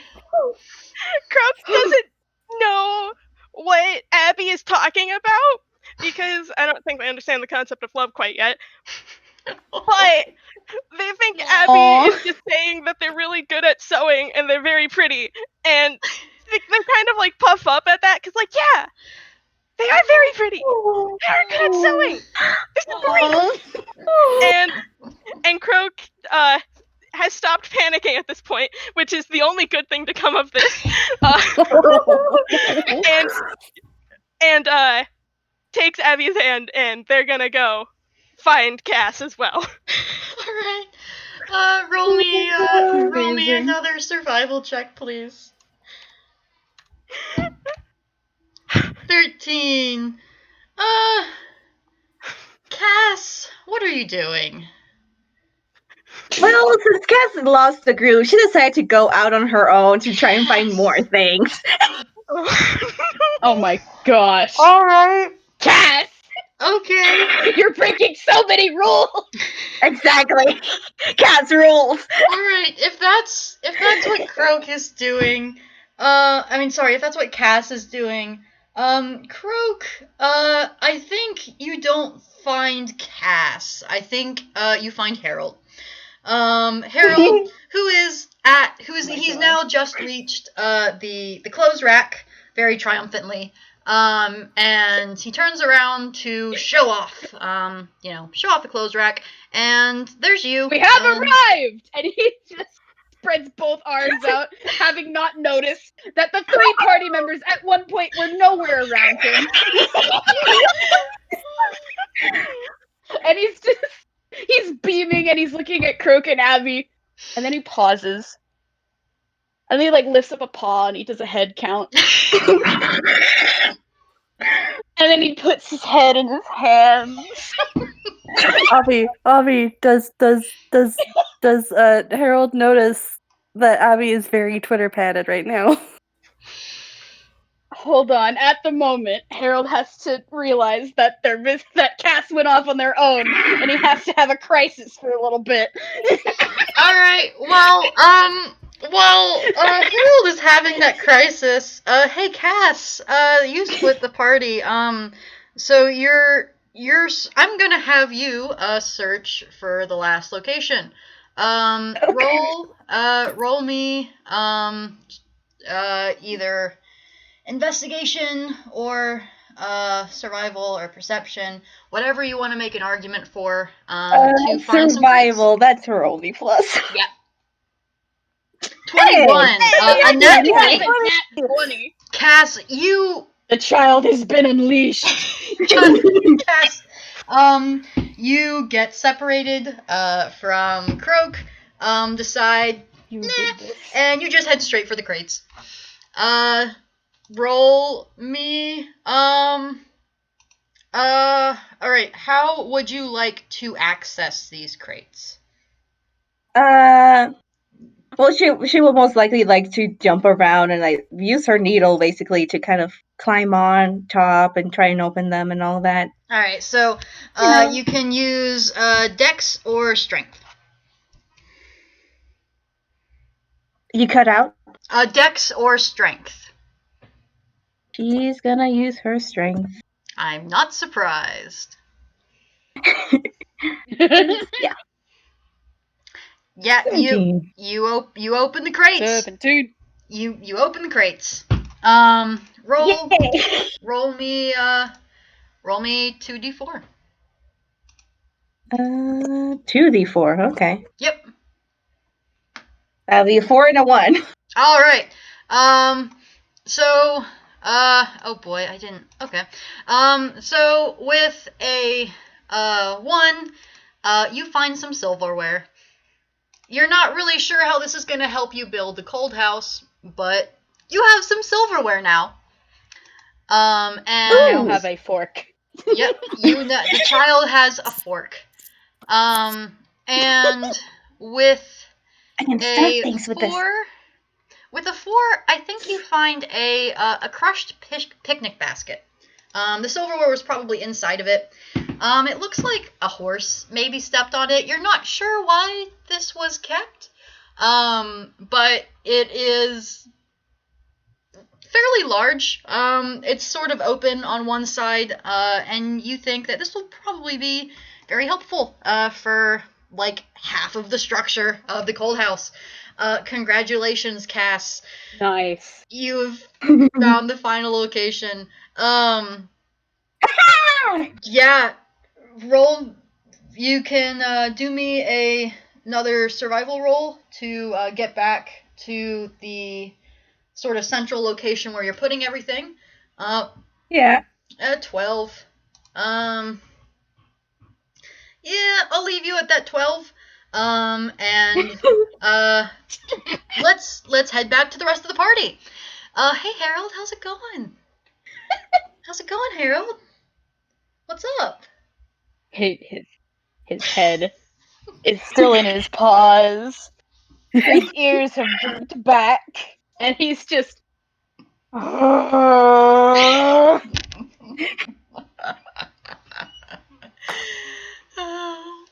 Abby, would you like to roll another wisdom save, or are you just gonna stay Yep. like that? I will roll another whiz save. Nope. No. Oh my god! This is a disaster party. What? Oh, Abby, I love you. I Amazing. love She's you. just kind of quietly swinging Croak's wing in her hand, just that's like adorable. she is not even cluing into the fact that Harold is distressed. Oh, baby. Oh, Does she man. even know Harold's there? Let's be honest. She didn't even know he was missing, so. She's off in her own little world of pretty birds and waxed cotton, which is Yep. valid, honestly. Croak, somehow you are You are the competent one in this group at this point in time. Okay. Just give Harold a minute. Give Harold a minute. Okay. You're probably going to be waiting for a while, Croak. All right. You know, Cass is probably fine, right? It's Cass. Cass is strong. They know Cass. It's fine. They're at the hangars, right? Yep. All right. God, does Croak? I'm debating whether Croak should help out Harold or help out Abby. Also consider Croak doesn't have to do either of those things and could just sorry, you cut out? investigate the place. Oh, sorry. Can you hear me now? Yes. Croak does not have to do either of those things, and Croak could just start investigating the place that they're at to try and find the things that they may or may not know why, but they're getting stuff. Yeah. Okay. Yeah. You know what? Croak doesn't know what's going on with these two. They're gonna go find stuff. That sounds fun. All right, Croak. You know what? You get to roll me 2d4. D4. I can press buttons. There we go. Ha! I got a 1. You got a 1. And you can roll me one more. They're taking a while. D4. It's another 1. Should I reroll? Okay. You can reroll if you like. Yeah.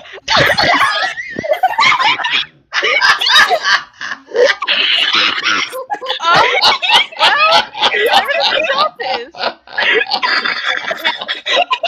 it's divine intervention, I guess. Wow. So, Croak, I'm going to use that. You find 3 pairs of chaps.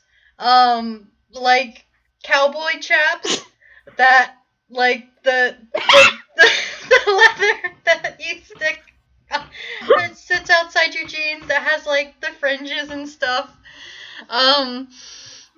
You pull out 3 pairs of these. And you do that. You brandish them triumphantly to the Dust Bunny having a breakdown, and the Ghibli tune with her head in the clouds. Congratulations, you have found 3 pairs of chaps. Oh my gosh. Like, the only mental image I have is that Harold finally lifts his head out of his hands, and Croak suddenly has 3 pairs of chaps, and he jumps. Like, what? Croak waves a hello and kind of holds them up again, like, hey, I found something. We were looking for things, right? I found something. Yes, that is very good. Okay, that was a good find. There's Cass, and both of his paws are tugging at the sides of his furry head, and he's just. Alright. Since Croak is apparently still the only competent one, and their goal is to build And I gotta say, Harold is gonna go start to look for Cass, and I gotta say, he's too distressed to notice that Abby has her head in the clouds. Oh my gosh. Harold, are you also too distressed to remember the buddy rule? No. Okay. Look, listen, Harold follows the rule, but like, I think in order to go with the rules, he just grabs Abby's hand and starts dragging her behind him. Are you leaving Croak on their own? And Croak on by themselves? So you Look, look up. He is a bunny with a one-track mind. He has to find the lost child. Alright, we're splitting the party potentially 3 ways. Hey, Croak, are you going to follow Harold, or are you going to potentially go, and take these 3 pairs of chaps to the location where you all have been bringing all of the other things that you found, and are possibly going to build something, maybe? Yeah, Croak's gonna go back to where they've been stockpiling everything, and Oh my gosh. drop off those tabs, and then probably get distracted by toothpicks. I'm not gonna lie. Incredible. Should I? Roll me to survival to see if you get there. I'm gonna be generous. Yeah. It takes you a while. It's probably because like the chaps keep getting caught on things. All 3 pairs of them. There's fringe. It's easy to get like it kind of stuck on something. Some of them have like jangly bits, and like sort of like shiny bits. You're definitely distracted by those. But you do eventually make your way to that sort of stockpile area, where you find Cass. You guys took so long! Wait, where's everybody else? Croak drops the chaps, and for the first time this session, actually talks, and they just go, Gas! Croak! Gas! Gas! I feel like this goes on for a while. Yeah, probably. So Cass and Croak are doing that. Let's shoot back to Harold and Abby. Well, mostly Harold. Hey, Harold. What's up, Harold? What's up? Harold's having a time.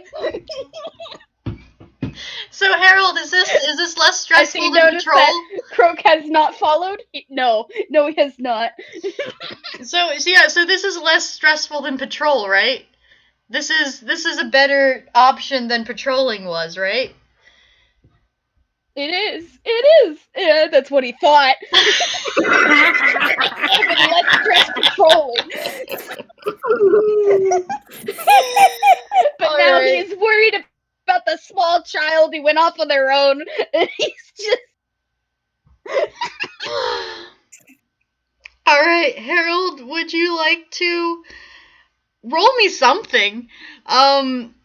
You can either roll perception again to see if you can figure out what it is you've done. Can roll survival to try and find the child. They are both the same thing. I'm gonna you know what? I'm gonna roll and see what happens. All right, 15. All right, what do you want that to be for? I gotta say, I like the mental image of him like finally finding Cass, but Croak is there first, and he just does a double take, and he's like, "What? How did you get here? I thought you were behind us." Oh, perfect. So Harold, with Abby flitterpatedly in tow, walks in on Croak and Cass, croaking and cassing at each other, and is very befuddled. What a meaningful conversation.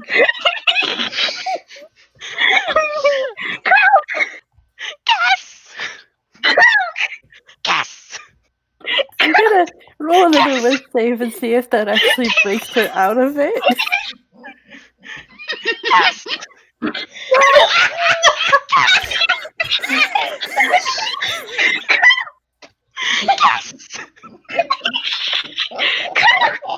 Someone's gonna have to actually take Abby on the shoulders and remind her about what she's supposed to do. Abby rolled a 4 on her. Oh. Abby out of it. Just like absolutely grab onto her shoulder and shake her back and forth. Abby, you can either decide to take this or make a wisdom save with advantage. I want to see what happens. I'm gonna take it with advantage. Oh my gosh. Please. With a 12 and a 6. What happens Well, with a 12? It passes. She kind of just is like, Alright, so yeah. why are you shaking me? So Abby, you come to. Harold is shaking you. You're actually probably about where you last remember yourself being, except this time Harold is worried and shaking you. Croak has 3 pairs. Cass has some silverware and a busted picnic basket, and they are yelling each other's names at each other. Cass! Yes. Cass! The minute that Abby is snapped out of it, Harold just looks over at Cass and Croak, and he just stares for a little bit. Abby's just watching them both do this back and forth, like watching the ping pong match. You know, like when you're so relieved, you drop down to your knees. Cass! Cass!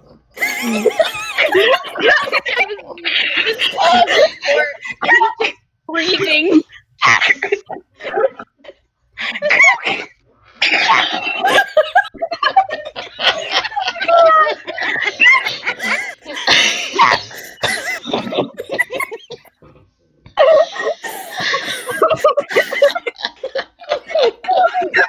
can't breathe. Oh, God.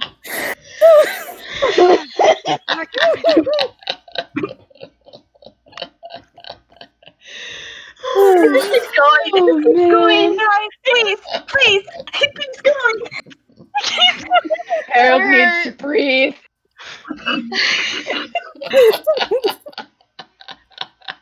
So This we've probably made goes it. on for about 10 more minutes. So we have now made it to part 2. Can we take a break? Split this in half, please. Oh yeah, we need a break. Yeah. Let's take a 15-minute break. Let's take a 10, 15-minute break. Get some water.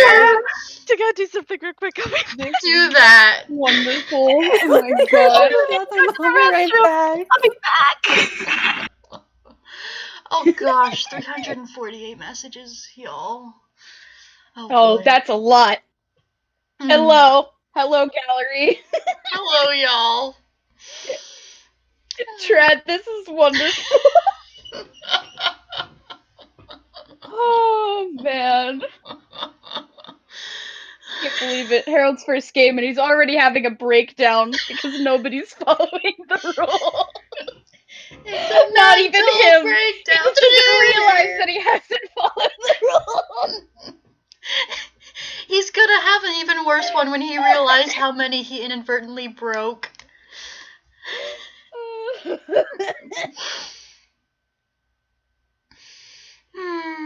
Oh man. Okay, I need to go get water. Please do that. I'll be back in a bit.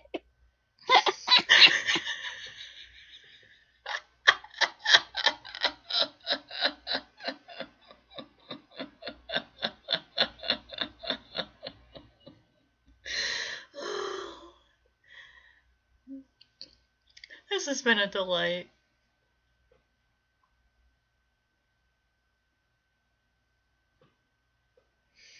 I'm catching up in chat. I'll be there real quick, guys. Actually, you know what? I'm just jumping to present. Hello.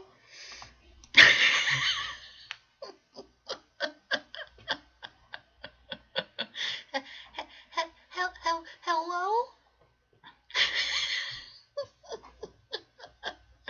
Rada, bless you.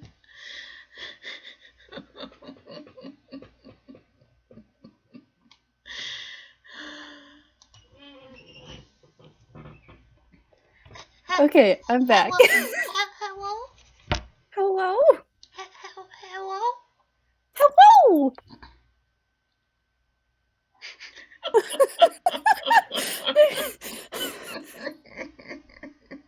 I was not planning on having another Abby flitter-padded moment, but It's the running gags. Oh, I love how she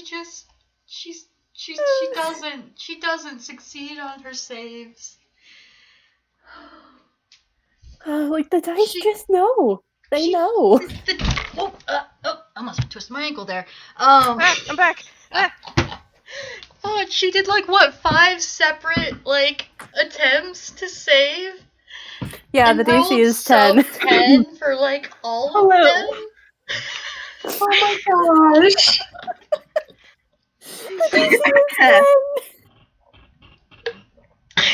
I was dying. Oh my God. god. And by the way, to clarify, Croak does not know what romantic love is. So Valid. They're Valid. valid. I love Croak. Croak is amazing. oh god. Yeah, audio. That's literally their personality written Bird. on their sheet. It's just bird. Mhm. It's just bird. Oh my Bird. gosh. It's just bird. I am really glad We'll be that right this back. game. Enjoy yourselves. Oh boy. Okay. I am so sorry about Cass. Do not So apologize. don't apologize. I'm really glad that this game is happening tonight. Yeah. Oh my god. That's been a delight. Yes. I love Croak. I love all of these characters. They're so good. Great. They're great. They're This so chaos. good. This is I'm just. Oh my This god. is my type of brand of chaos. I love this type Yeah. of chaos. It's when the social thing happened that I'm like, but no, this is just none of them have the brain cell. Mira. Yes. As soon as Chad asked me, "Do you think?" When Abby was Twitter painted, I was just like, "Oh, Croak, you are not smart." And that roll is not unexpected, but a 3. It was a 50-50 chance. I mean, Croak is very Croak. Abby would think Croak is very pretty and sweet and adorable. Croak hasn't told anyone about their sewing skills. They can kind of sew, not well, but they can kind of sew. Oh, baby. So Like 100%. as soon as Abby finds out, she is going to demand that they do little sewing projects together. Croak Yes. really only knows how to repair things, and grass is maybe not the best tool for sewing. Oh, baby. Yeah, I mean, Abby would teach them, help them Oh. translate it. Oh my god. Ah. I know, right? It's been so good. It's been so good. Mhm. It's so good, gosh. Me and Chad talked about something that hasn't come up yet for Croak, but it is going to be great if it ever does. I'm Oh, going to make boy. it come up if it kills me. I really want it to. Liz, That's so fun. don't attack me directly like this, please. Also, I need to see what Gil bought because I saw it pop up. Oh, it's the Oh thing. my gosh! Yeah, Oh my yeah. Did he buy the tiny cookie? Yep. Oh, He did. boy. Gil bought the tiny cookie. You know Oh, what? boy. It's not unreasonable that he would have noticed this. Well, considering the fact that he was in the vents at He one lived point. in the studio, in the vents and in the walls and in the ceiling for a Bob's not suitcase. insignificant amount of time. Oh boy. Oh boy, that's gonna be interesting. That would be fun. Oh my gosh. I love this. I love where this is going. Honey, I shrunk the Gilly! I am very eyes at this. Electric boogaloo. Gilly, honey, I am Gil and I shrunk myself. No, isn't there a sequel movie? It's Honey, like there is a movie, Honey, I Shrunk Myself. There is like some sequel movies, yes. Yes. Oh boy, Gil is a delight. Gil is amazing. Gil is love amazing. him. Gil is part of the chaos fam. Top quality. I'm trying to figure out how Abby would react to Gil. I'm There like, we trying go. to imagine. Oh gosh, Honey, we shrunk ourselves. Okay, so shrunk ourselves implies Gil has brought more than one person on this adventure. Oh my gosh. More than another. Oh my gosh. Oh god. It would have to be after the Larry, the first Marcel, Honey we audio, shrunk the same Larry, brain though. cell, same brain cell. Audio, yes, absolutely. So Oh we my need gosh. yes, and because Prim has like vaguely mentioned she doesn't know anything, but she knows something, and that is that she knows that she doesn't know. Oh, that yes. But I think it should happen after whenever we do the Honey We Shrunk the Larry game. Mhm. Yeah, chronologically. Oh boy. Oh my gosh. Boy, that's I'm here for that. Same. Oh my gosh. Okay. So, is everyone back and Not more or Abby. less Abby's not back yet. Abby's not back. That's good. That's good. We should drink more water anyway. Ugh, Yes, drink more water. That is one water of is the good. things I had to do. Something that Yeah, I've been laughing too much. Dude, I like laughed so much I've actually had to drink my water. Okay, I haven't I've not been laughing because it's so funny I cannot find the breath to. Mostly. Oy vey. And you guys cannot see it, but I do want you to appreciate the fact that my Nalgene does glow in the dark. And so you cut out a cut little out. bit. You Gosh keep darn cutting it. out. Yeah. You guys cannot see it, and it doesn't change anything, but I do want you to appreciate the fact that my Nalgene it grows in the dark, glows in the dark. My water bottle glows in the dark. Ah, Ooh, nice. Jet, it might be your Discord settings. Because if Is you're your doing sensitivity too high? Possibly. Let me check. Voice and video. Input volume, output volume. Voice activity. just turn it down a little bit, it should be fine. Mm-hmm. But yeah, this has been an absolute delight. Thank you, Trad. Yeah. I'm Trad, glad this it's is going amazing. so well. We keep splitting the party. You've split the party 3 ways. There's only 4 of you.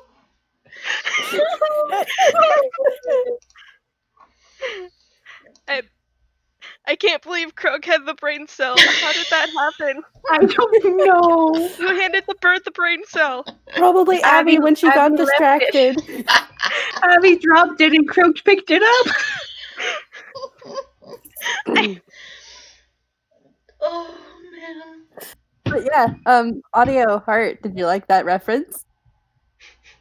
Oh my gosh. Hello. Wait, I what can't believe reference? you've done this. Wait, what happened? What happened? It's I a reference. was asking Audio and Heart if they liked my reference to something on the Dreamscape. I figured it was Yeah. Dreamscape because I know nothing about it, and you told me that you were aggroing audio by it. Yep. Because one of Oh the my other characters gosh. on the Dreamscape, Wait a second. the Hold on. nickname What? is Pretty Bird for Incredible. a relationship. It's like a romantic Amazing. it's a romantic nickname. Also, I am looking at the chat, and what do you mean Gil's using a tinifier? What? Yeah. Gil just barely bought it. No. Oh man. So yeah, Gil is probably Gil was hiding in the studio for a while. Specifically yeah. in Oh, the God. places big people wouldn't find them. It's not unreasonable for him to have realized. There are tiny Gosh. people here. If Harold sees Gil, Harold is going to die. Okay. He is going to panic. Oh my god. Oh, geez. Vamp. Ma'am, we discussed him bringing Marcel into this. Ma'am, we think Gil is going into his cult alone.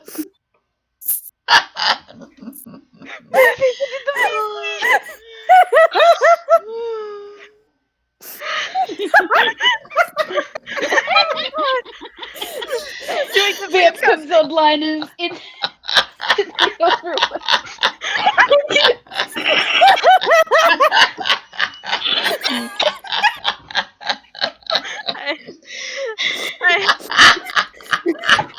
I'm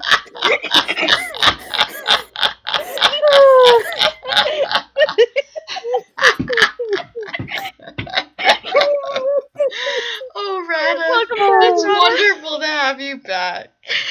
Welcome back. We're glad to have you here. Welcome back. Welcome back. This is a mess. Oh my god. But you know this already. shit. Oh my gosh. Heart has changed the order to 2 times.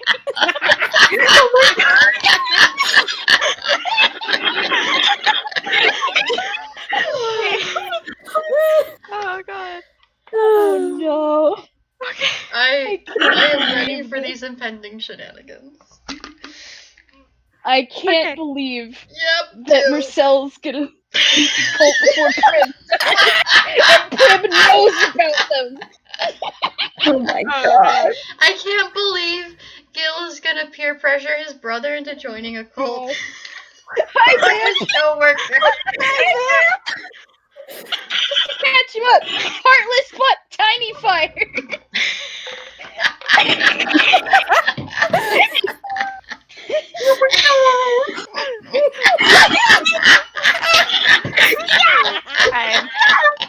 Yes. I am looking forward to that eventual game. I am so happy. Oh my god. Incredible. Gil and Welcome to Ursel the join a cult, cult. Trad. Welcome to the welcome. Oh, Gil welcome has to the covered. welcome to Vamp, you the don't cult. understand. Heart. I bought 2. He bought 2. I'm. Harold is going There's no backing down. Congratulations, the you're being giant from the adopted. kitchen. Please do not The resist. giant from the kitchen and this appear going to die. Oh my god. Cell's just about to just get adopted again. Oh Oh no. Oh boy. Oh my gosh. Oh my god. Alright.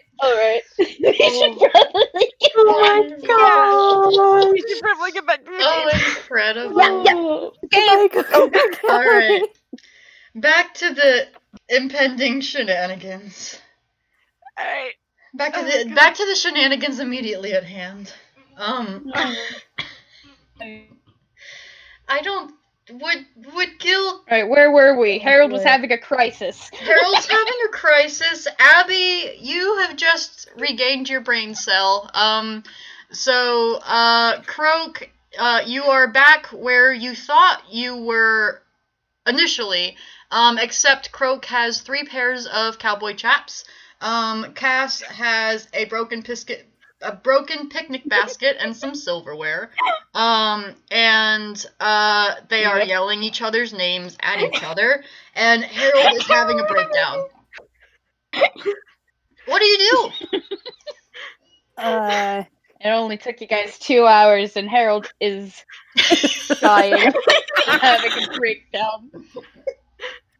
But Abby, I will say, Good you golly. are in the area where you have collected all of the things that you are going to use to assemble the cold house. It Mhm. looks like you have enough items that you could feasibly build it.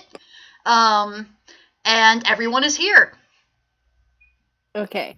in varying degrees of here-ness, but they are here. Abby's gonna just kind of take a deep breath, kind of make sure her faculties are all in working order, and then clap her hands together and go, "Hey, it looks like we have everything. Good job, everybody!" Harold just looks up at Abby from his spot on the floor. He just looks.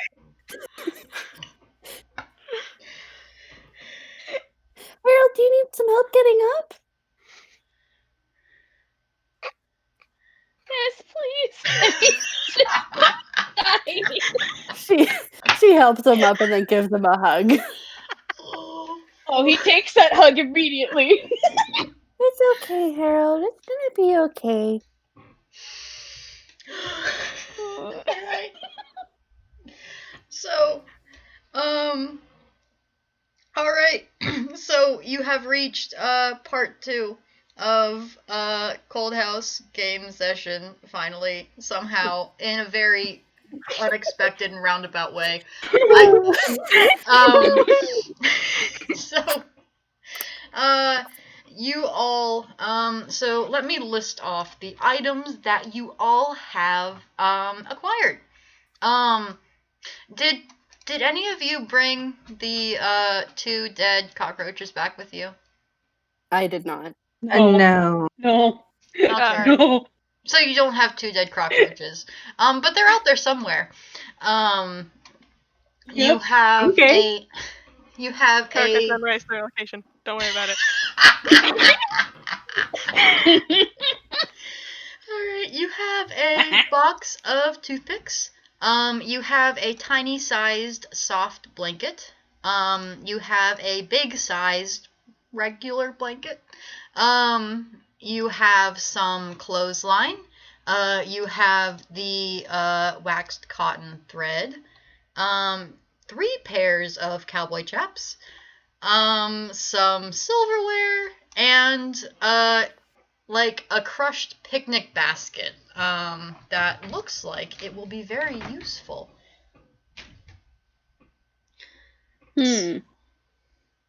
Probably the smartest course of action would be to start with the picnic basket. Yeah. Question: is the picnic basket made out of real wood or fake wood? It is. Oh, so what do you mean by fake wood? Like plastic. Okay, yeah, no, it is a real wood, like a lattice. It's probably like a woven basket with not reeds, rattan maybe. But it's a woven real wood, a real tune wood basket. That looks like it was stepped on probably by a horse. All right. Is it like Stomp. completely concave? Like, is it completely crushed in half, or is it like? Is it still able to hold a form? Yeah, so it's basically like, I have my sketchbook right here. Give me a second to find a blank-ish area. Yes. When words fail, When words pictures fail, will solve the problem. Pretty girl. Huzzah! Can solve it all. We get to see more awesome trad art. Yes. You see, like, you get to see like a I don't know what's happening. Anyway, it You was see, it's something. it was a picnic basket at some point. Now it's not going to. All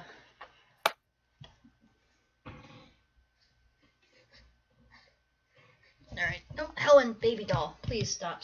Okay. Yep. That my cat is very. I let her back in. That might have been a mistake.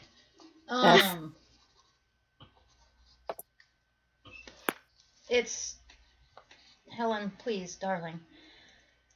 Oy vey. All right. No, come on. And here is 3 minutes of silence as I wrestle. I don't know about you all, but I'm having fun. Perhaps this is Yeah. a good time for some character interactions. Character Wait. interactions. You guys took so long. I already got like man. 2 things. Oh, you got 2 things?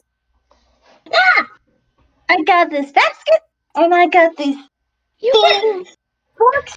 You were not. You were not supposed to go off on your own. That is literally the second rule. We're supposed to use a buddy Oh, system. Cass. Rule. Is Fine. supposed to be. The rules are there. Exactly. Chaos rule. You saw the cockroaches. And I handled Earlier. them really, really good. And we're off by yourself. Harold is just rubbing his face and tugging on his ears. Oh, so the side is what's broken? Yeah, so one of the Okay. sides is just sort of busted out. It's sort of like one of those like kind of oval square shapes. It's pretty large. You think it will make a nice section. If you turn it upside down, it might make a nice little section of a place. Of a nice nice little, like, wall. basically a room. Yeah. Nice wall and ceiling. Nice. Nice. Good. By the way, Yes, that's a rolled- really good find. Sorry. No, it's okay. It's okay. You go ahead. Croak, what did you Go roll ahead. for? I may have rolled another intelligence check for Croak because they've gotten distracted by the silverware. Oh, no. Yes. Oh my gosh. And that was a Amazing. Haven't 7. seen their reflection. Oh, bless them. Croak does not realize this is Aw. not another bird. Oh They my are staring very intently at this, trying to figure out how the bird got in there. Would Aw, any of that's y'all so like to roll cute. perception if you see this happening? No. I'm rolling perception. Whoops, that was not the right. Yep. Since Oh. you're Let me fix Harold's that. gonna Let me fix continue that. Child. I think Harold is just going to continue arguing with this child who does not understand the importance of rules. yeah, all right. Abby got a 12. Does she She does notice? understand. It's that she has her own rules. Magic would a 12 be enough for Abby to notice, or nah?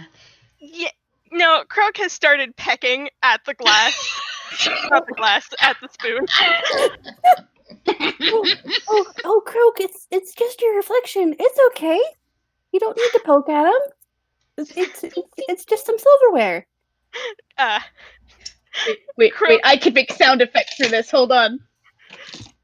Croak very confusedly.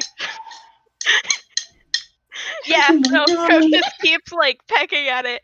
They are very confused. Why is there another bird? Okay. Croak, it's okay. Do you want to roll persuasion to try and persuade this bird? Yeah. Pull it up real quick. Okay, persuasion is a +4. +4, yes. 7. I think you probably end up convincing Croak it's maybe a different bird. You don't help. Nope. Croak is more Abby convinced failed. that it's another bird now. Abby failed. Amazing. I love this party.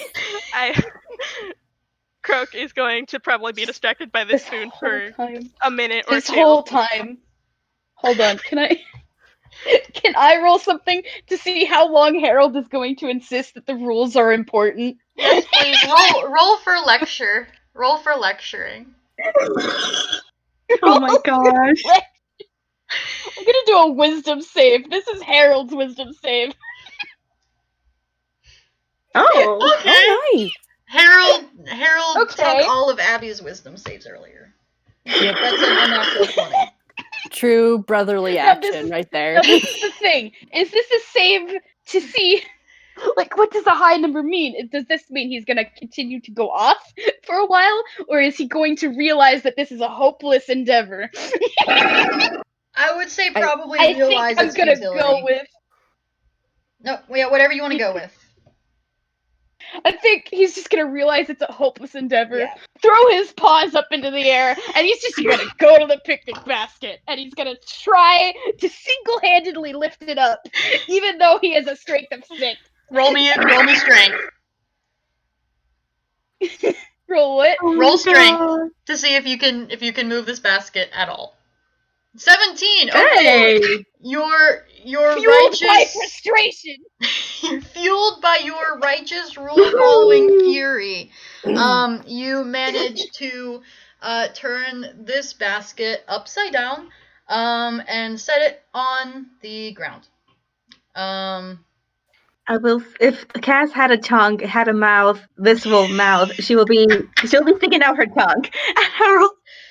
Rule of funny, she can still make the like noise even if she doesn't have a tongue or mouth. And she Harold does does it right back. I have to let you know. Abby is just like clapping because good job, Harold. Good job.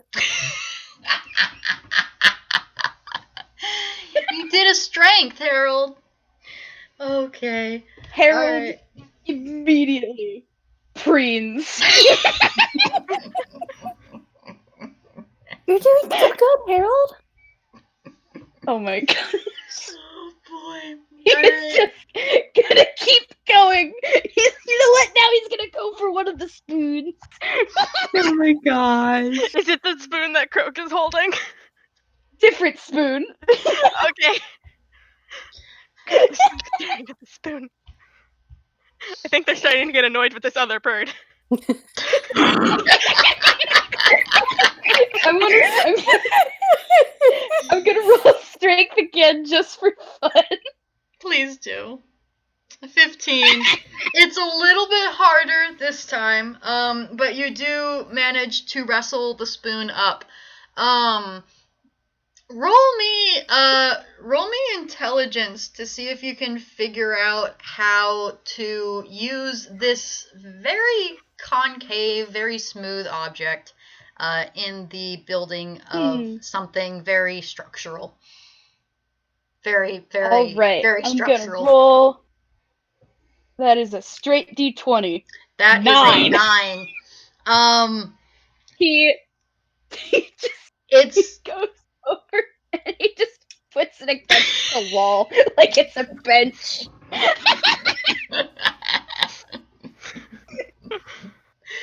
And he's just like, perfect.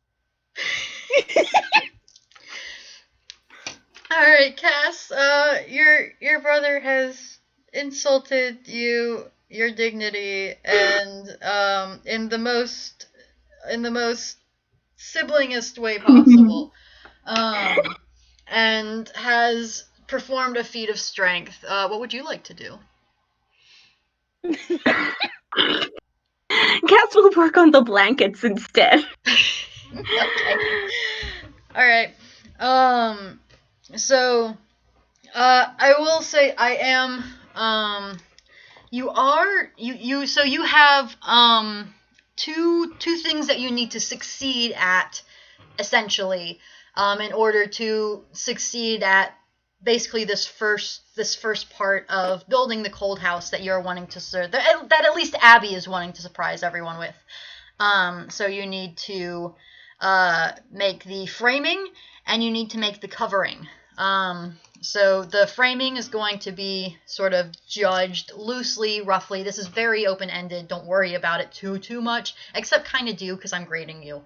On its stability, on its size, and on its height. You all, no one rolled high enough at the beginning. A 19 came very close.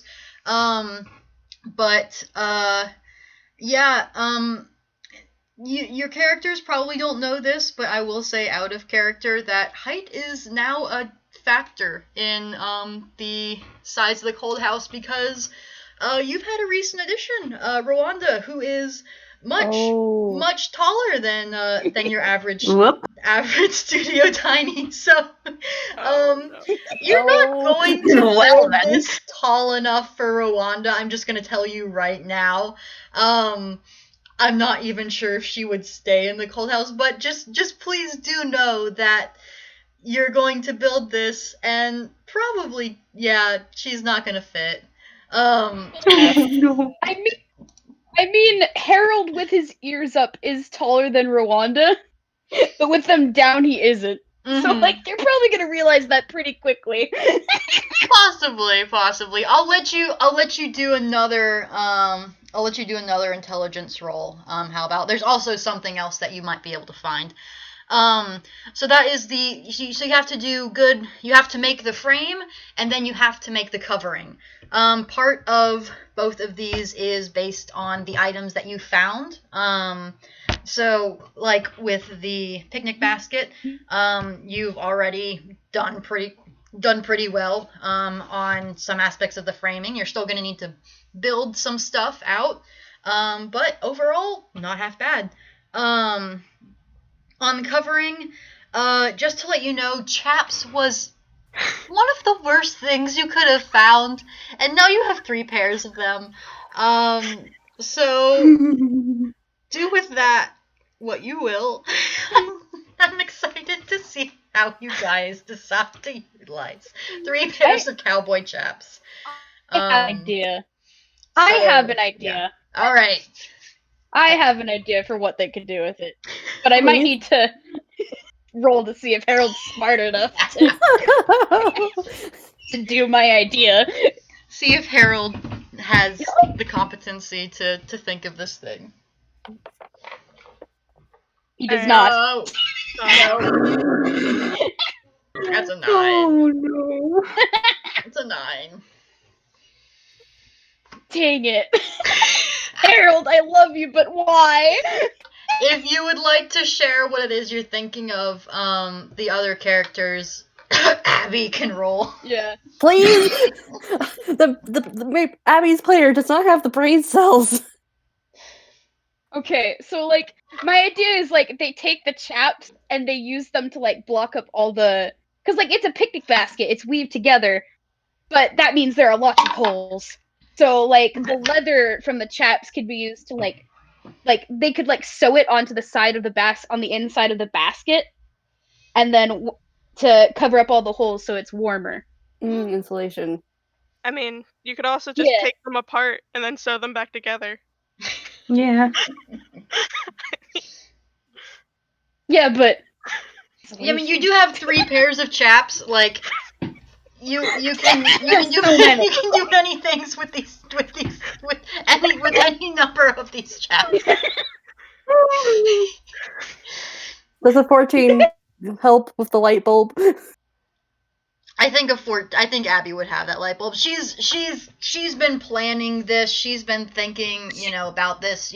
Sort of textiles and crafting is her thing. She would think about using She's the one the who chaps sews. as like, yeah. She would think about using the chaps as sort of like an insulation sort of base layer, because they are kind of flashy. Not necessarily flashy, but they are something that someone walking around in prop storage, if they saw them lying around on the ground, they would take notice and probably try and put them away. And that was the main detriment to them. So if you can cover those up somehow, or maybe disguise them, you're going to try and disguise this entire endeavor, but then then yeah, you think that could work. They're nice and thick, so they would make a really good insulation. And plus, with how like flashy they are, they would make like it would really help hide the flashiness of it if we put them inside.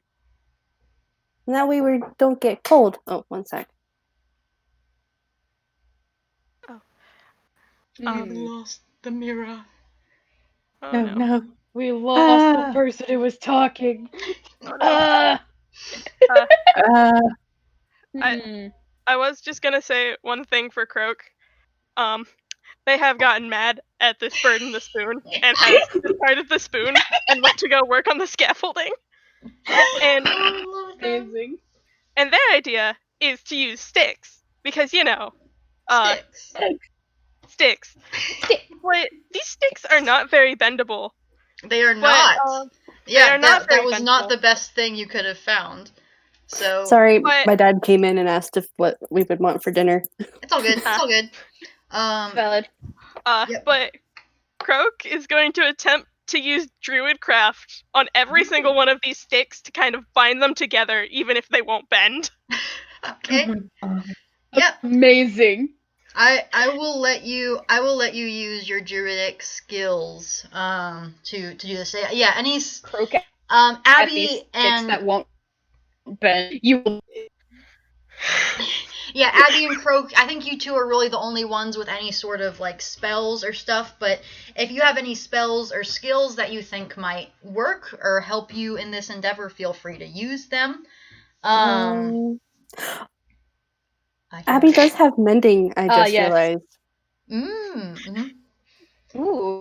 Repair the basket? How Harold would you has use... no magic. Cass He's a has fighter. nothing He's except here when to hit shooting. things. Same with Cass. So yeah, so if you would like to use Druidcraft magic to let Croak sort of tap into the nature that was once inside of these toothpicks and make them sort of stick together and bind for the rest of the scaffolding, or at least more of it.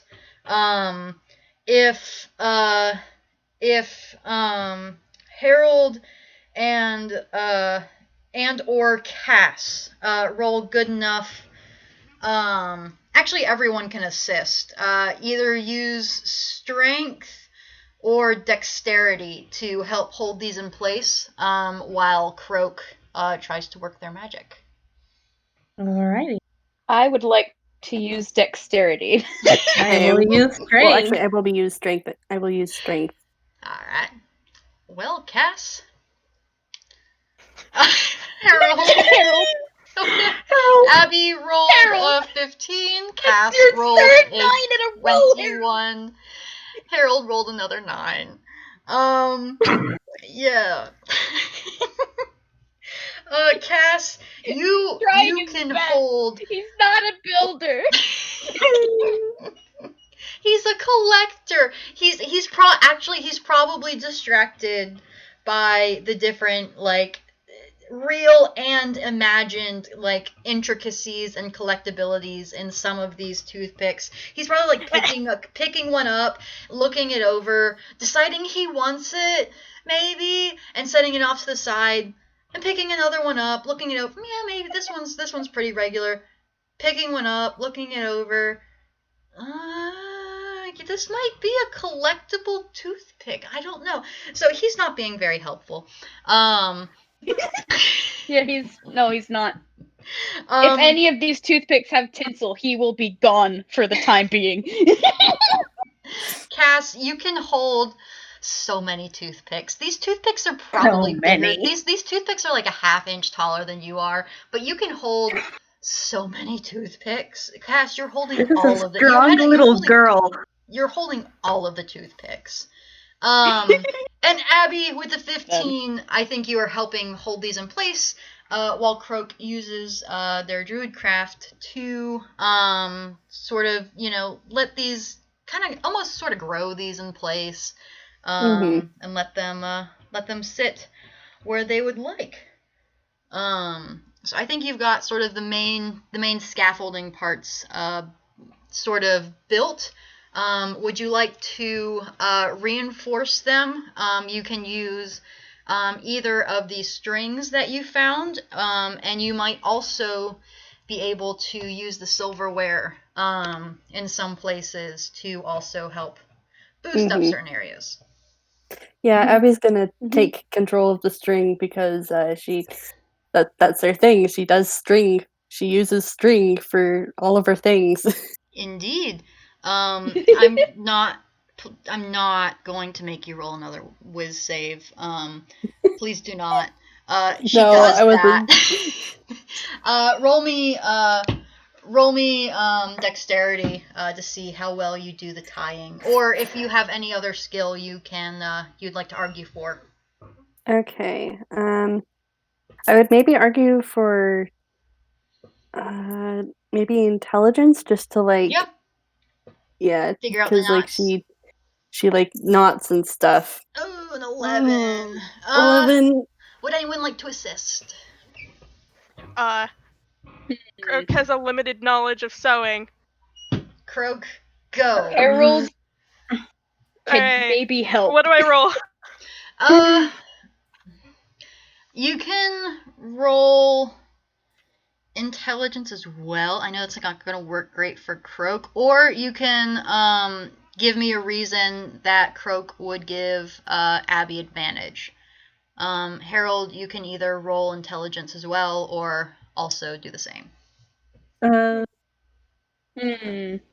Could I argue? Well, Cass makes dolls, so she could kind of move things. I could argue with maybe Cass uses deck to try and align things to help Abby because she does know how to sew a bit because she does make little dolls. Yep, that works for Cass. Croak and Harold, are you going to try and assist as well? I can't think of arguing for anything, so I'm just gonna roll an intelligence. Yep, Trying that's to think if I can do an arguing. 9. Oh my gosh! Yeah. Guys! I'm sorry. I'm so sorry. Well, I can make the argument that Harold and Abby have grown up together, right? Yeah. Mhm.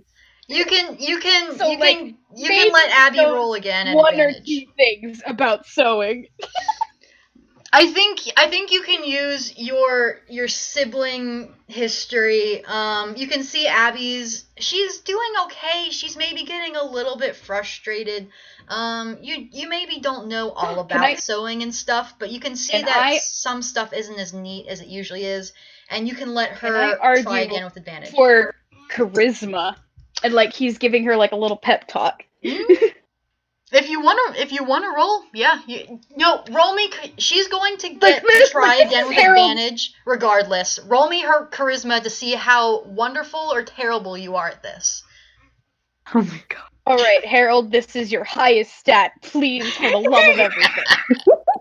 Hey!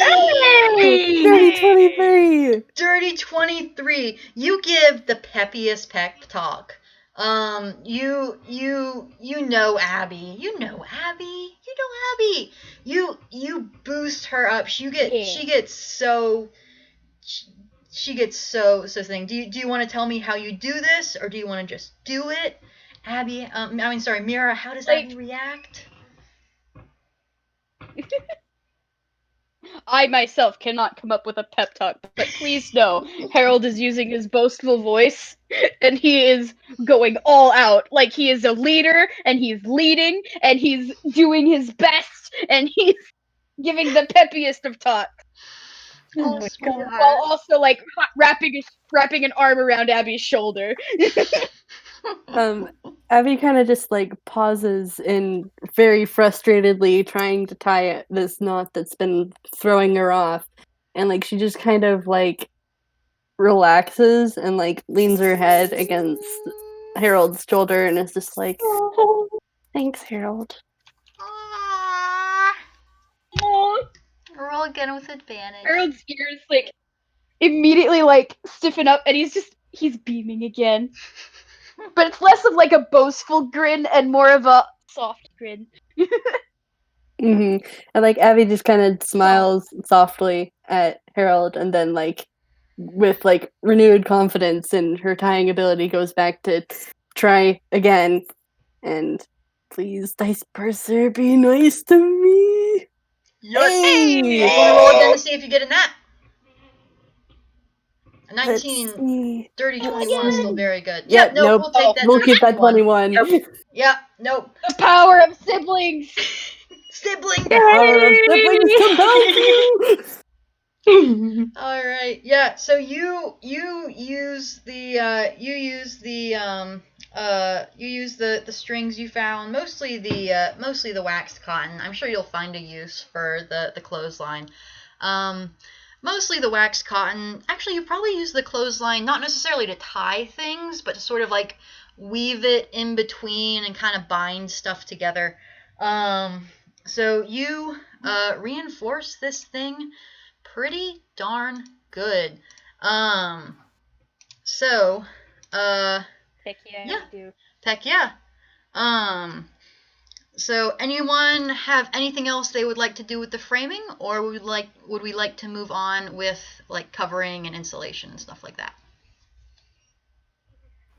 Well, my original idea with the silverware was to kind of use them like support beams, but Harold rolled a 9, Yeah. so he can't think of that. Yeah, and there were some items that you could have found that would have worked as support beams, but unfortunately silverware it's kind of short, and it's not really. Silverware was the worst thing you could have found in that thing. So Cass found the most useful and the least useful thing in in the crates. Well,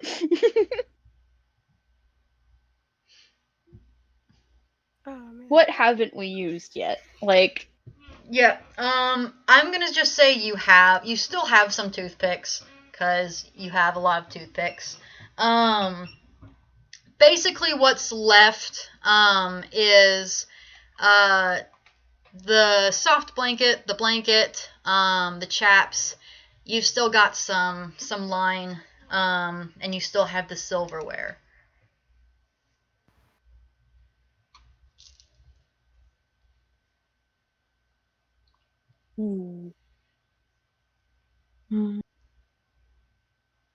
Okay. Oh. Mike. Abby. Mike. Oh. What is it?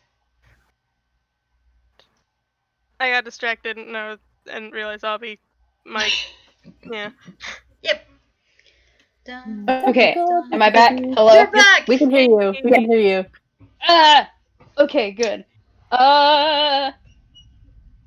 Like, did we, like, start working with the chaps yet? I don't remember if we did or not. You've thought about No, we how to have use not. them, but you needed to get the framing done before you could start doing covering. So you can be done with framing. I was just asking in case anyone had anything else they wanted to do, but frankly, y'all have done pretty darn good. So, framing, on my end, frankly, framing is set. Maybe it's a little bit small. When everyone else finds out, they might add on to it a little bit later.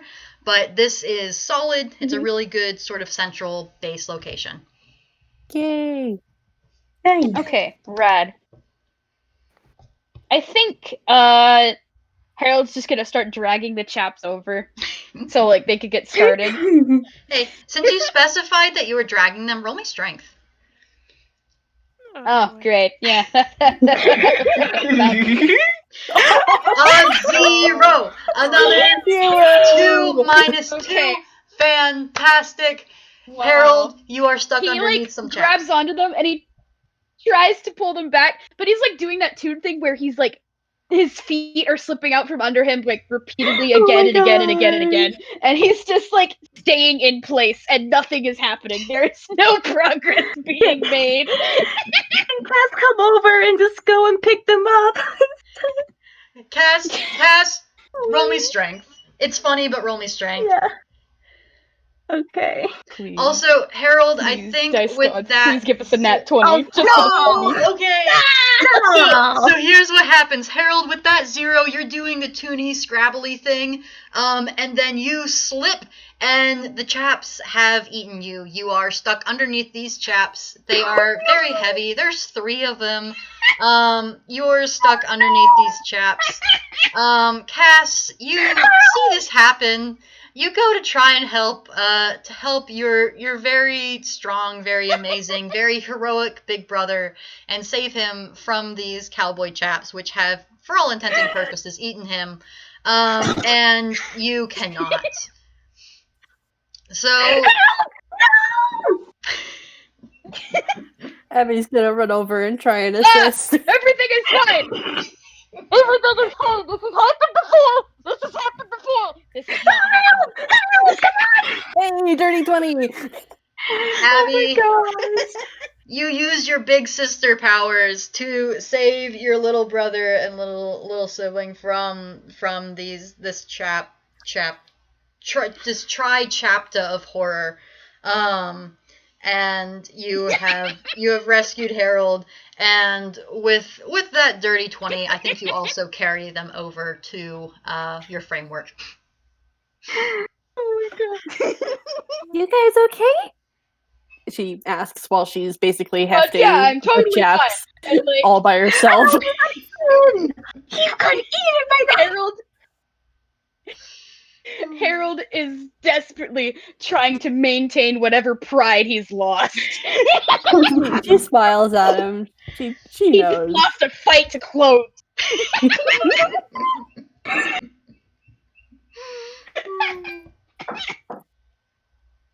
Alright, Magic. Oh, man. Is Croak thinking about anything? Or are they just vibing? I think okay. Hmm. Hmm. Hmm. Hmm. Croak is looking at this thing like it is a giant upside down nest and is now questioning why are they building it upside down. Would you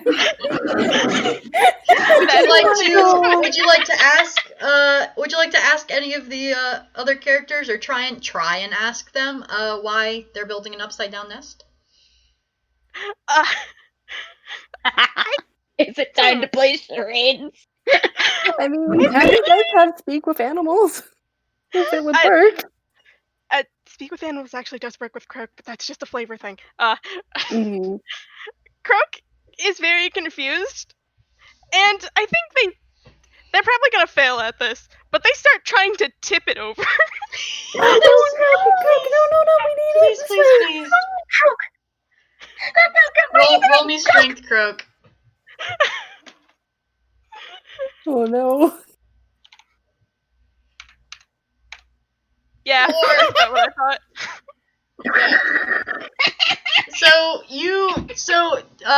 Abby, you are dragging 3 pairs of cowboy chaps over to the framework you have built.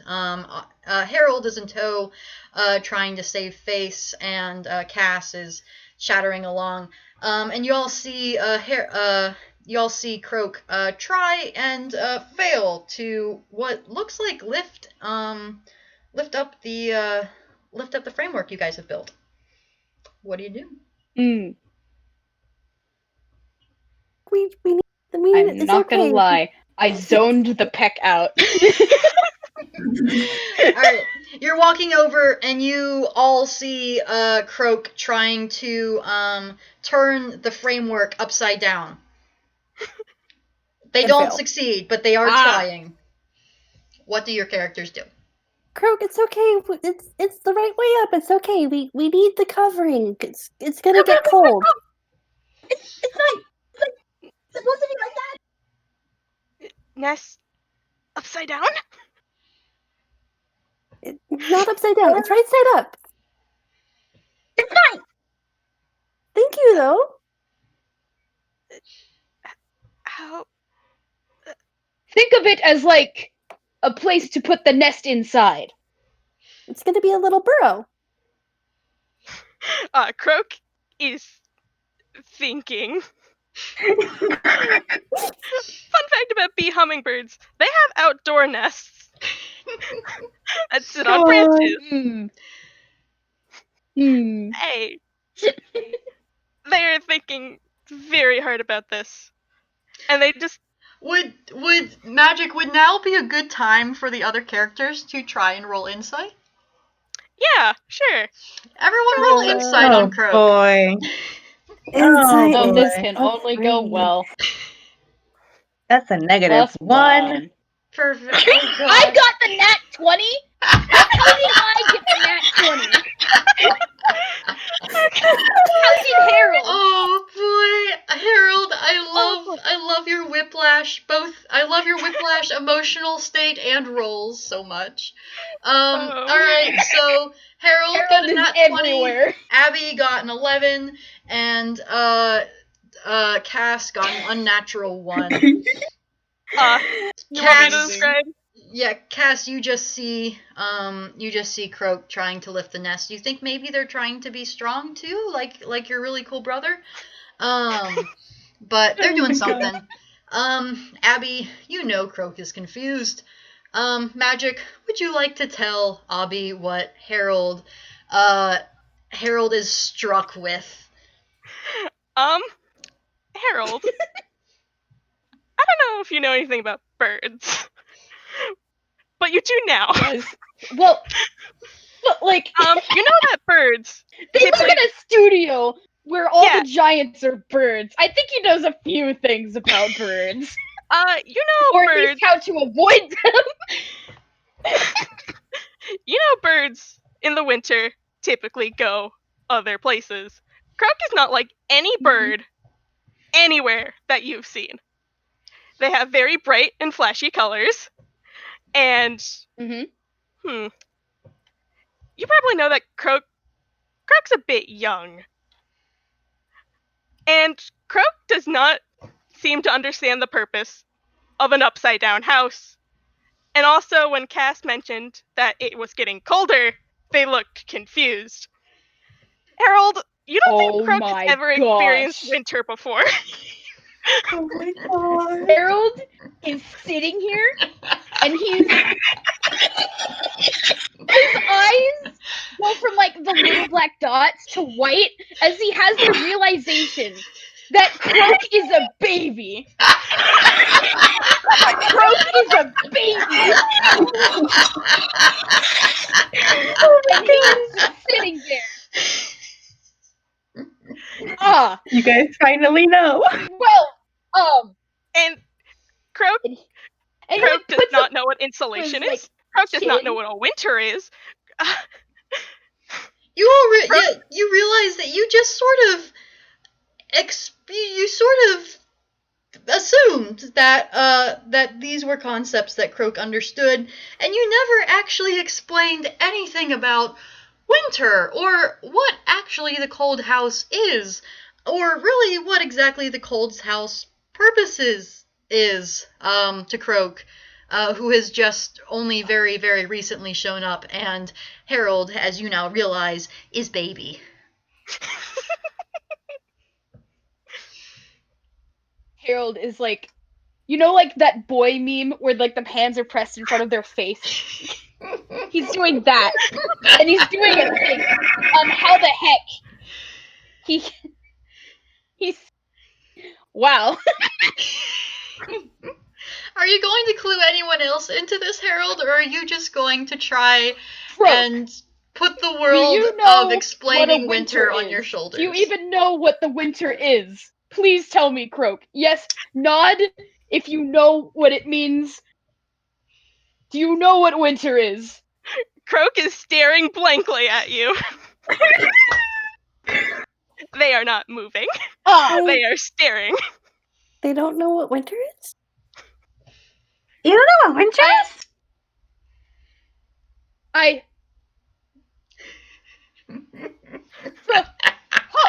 How old are you? How old are you? Croak takes a minute and starts trying to count on their feathers. As they're trying to count their hand just kind of like passes through the feathers, and they just pass through the feathers again, and then they just kind of look at you blankly again.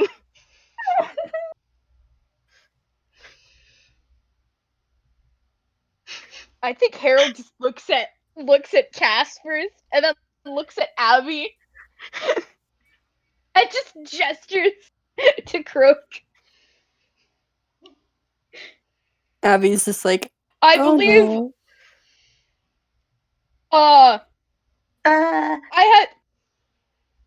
I think I have reasonable evidence that Croak has not experienced a winter before, because they are not old enough to have experienced a winter before. Wait, Croak is younger than me?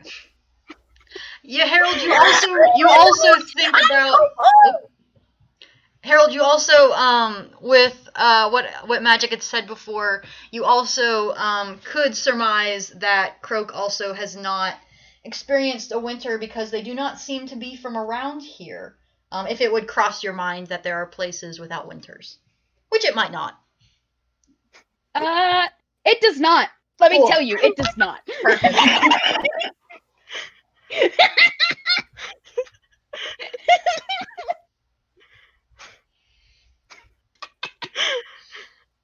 Kirk is still staring All blankly. Harold knows is that Croak is from somewhere else, but somewhere else must also have winters, right? Every place has a winter. Winter happens all the time.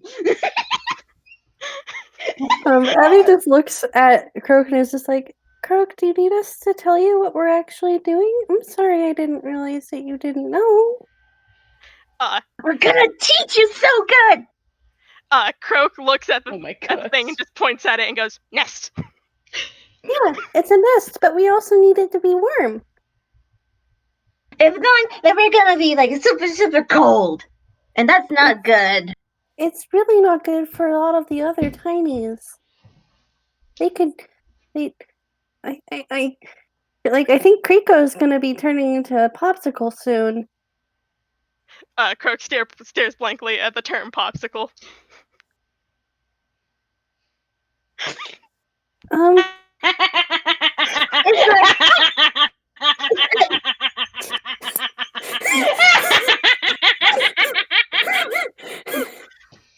We're sitting here trying to explain the concept of cold to someone who has never experienced a cold in their tiny, tiny life.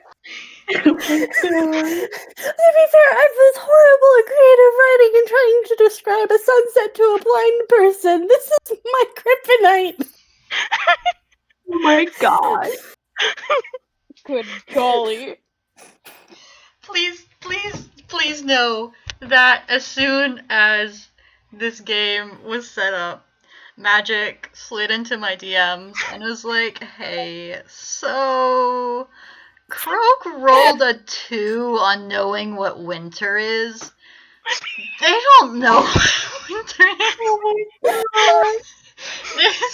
Oh my god. Amazing. I've been waiting for this moment. I am delighted.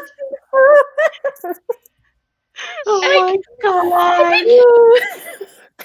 Like, at this point, I think Harold is just gonna do what he did before with arguing with Cass and think that this is a lost cause for the time being and just get back to this problem later when they can deal with it. But right now, there is a cold house to be built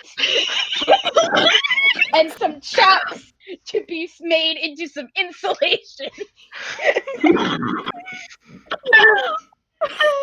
They're putting a pin into this, and they're not thinking about it. Let's put a pin in this.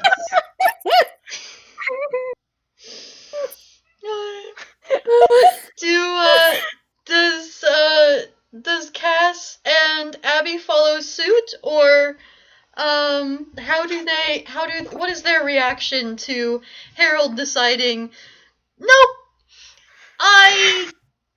later, and presumably walking forward to go and try and insulate somehow with chaps, while this bird stares blankly at you. I mean,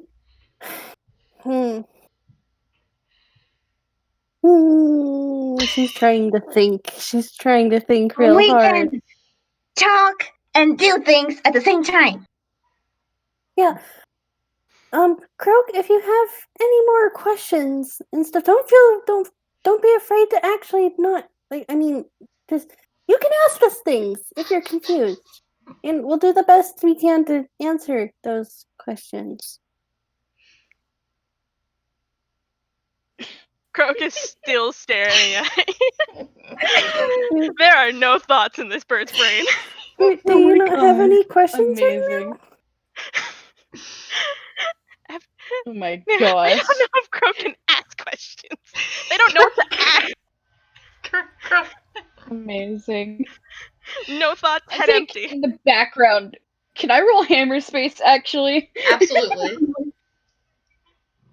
Okay. Roll hammer space. Give me like 2 seconds. I'll be right back. Okay. Nice. Okay. Nice. Okay. So, what Harold is doing is he's reaching into his hammer space and he's gonna pull out a pair of scissors. They're not like giant scissors. You know, like those teeny tiny sewing scissors? Mm-hmm. Yeah. It's those. And he is going he's basically just trying to get the chaps ready to use as insulation, like cutting pieces of it so that they can put on the wall and then sew it to the picnic basket. That is his mission right now. That is what he is doing. Oh He boy. does not know how to explain cold to someone who does not know what cold is. But you know, he does know how to cut things with scissors. So he's going for that last thing too. Oh god. I mean, Oh my gosh. All right, real quick. What's Harold's doing? What's Harold doing, real quick? Okay, Harold is taking out a very tiny pair of sewing scissors and he's going over to the chaps and he's basically gonna start cutting at them to like prepare them into insulation. He's making them into insulation. That's what he's doing. That's adorable, but also, Harold, you have a sword, and these are very big. This is gonna take you a while. His sword is a toothpick. Fair. I don't think a toothpick would cut. Fair, but also flavor. Fair. Well, yes. So Abby and Cass, are you sort of bringing Croak with you? Yeah. To sort of Yeah. to try something.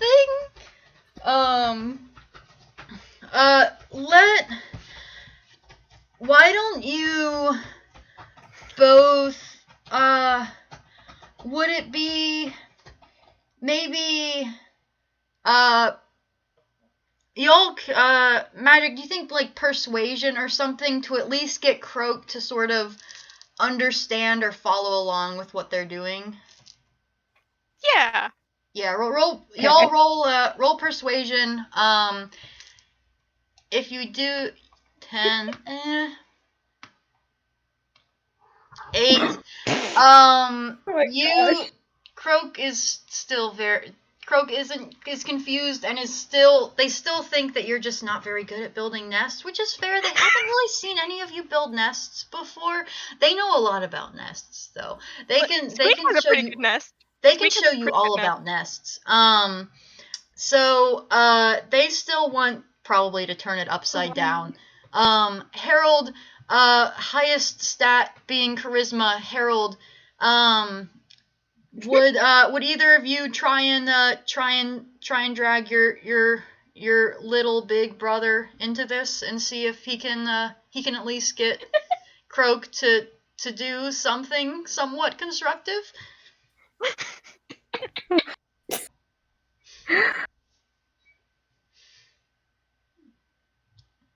Are you going? So do you understand? Are you good? Do you understand that we need to do the thing? Cass Croak is staring blankly at you again. Just Oh my gosh. I don't really understand.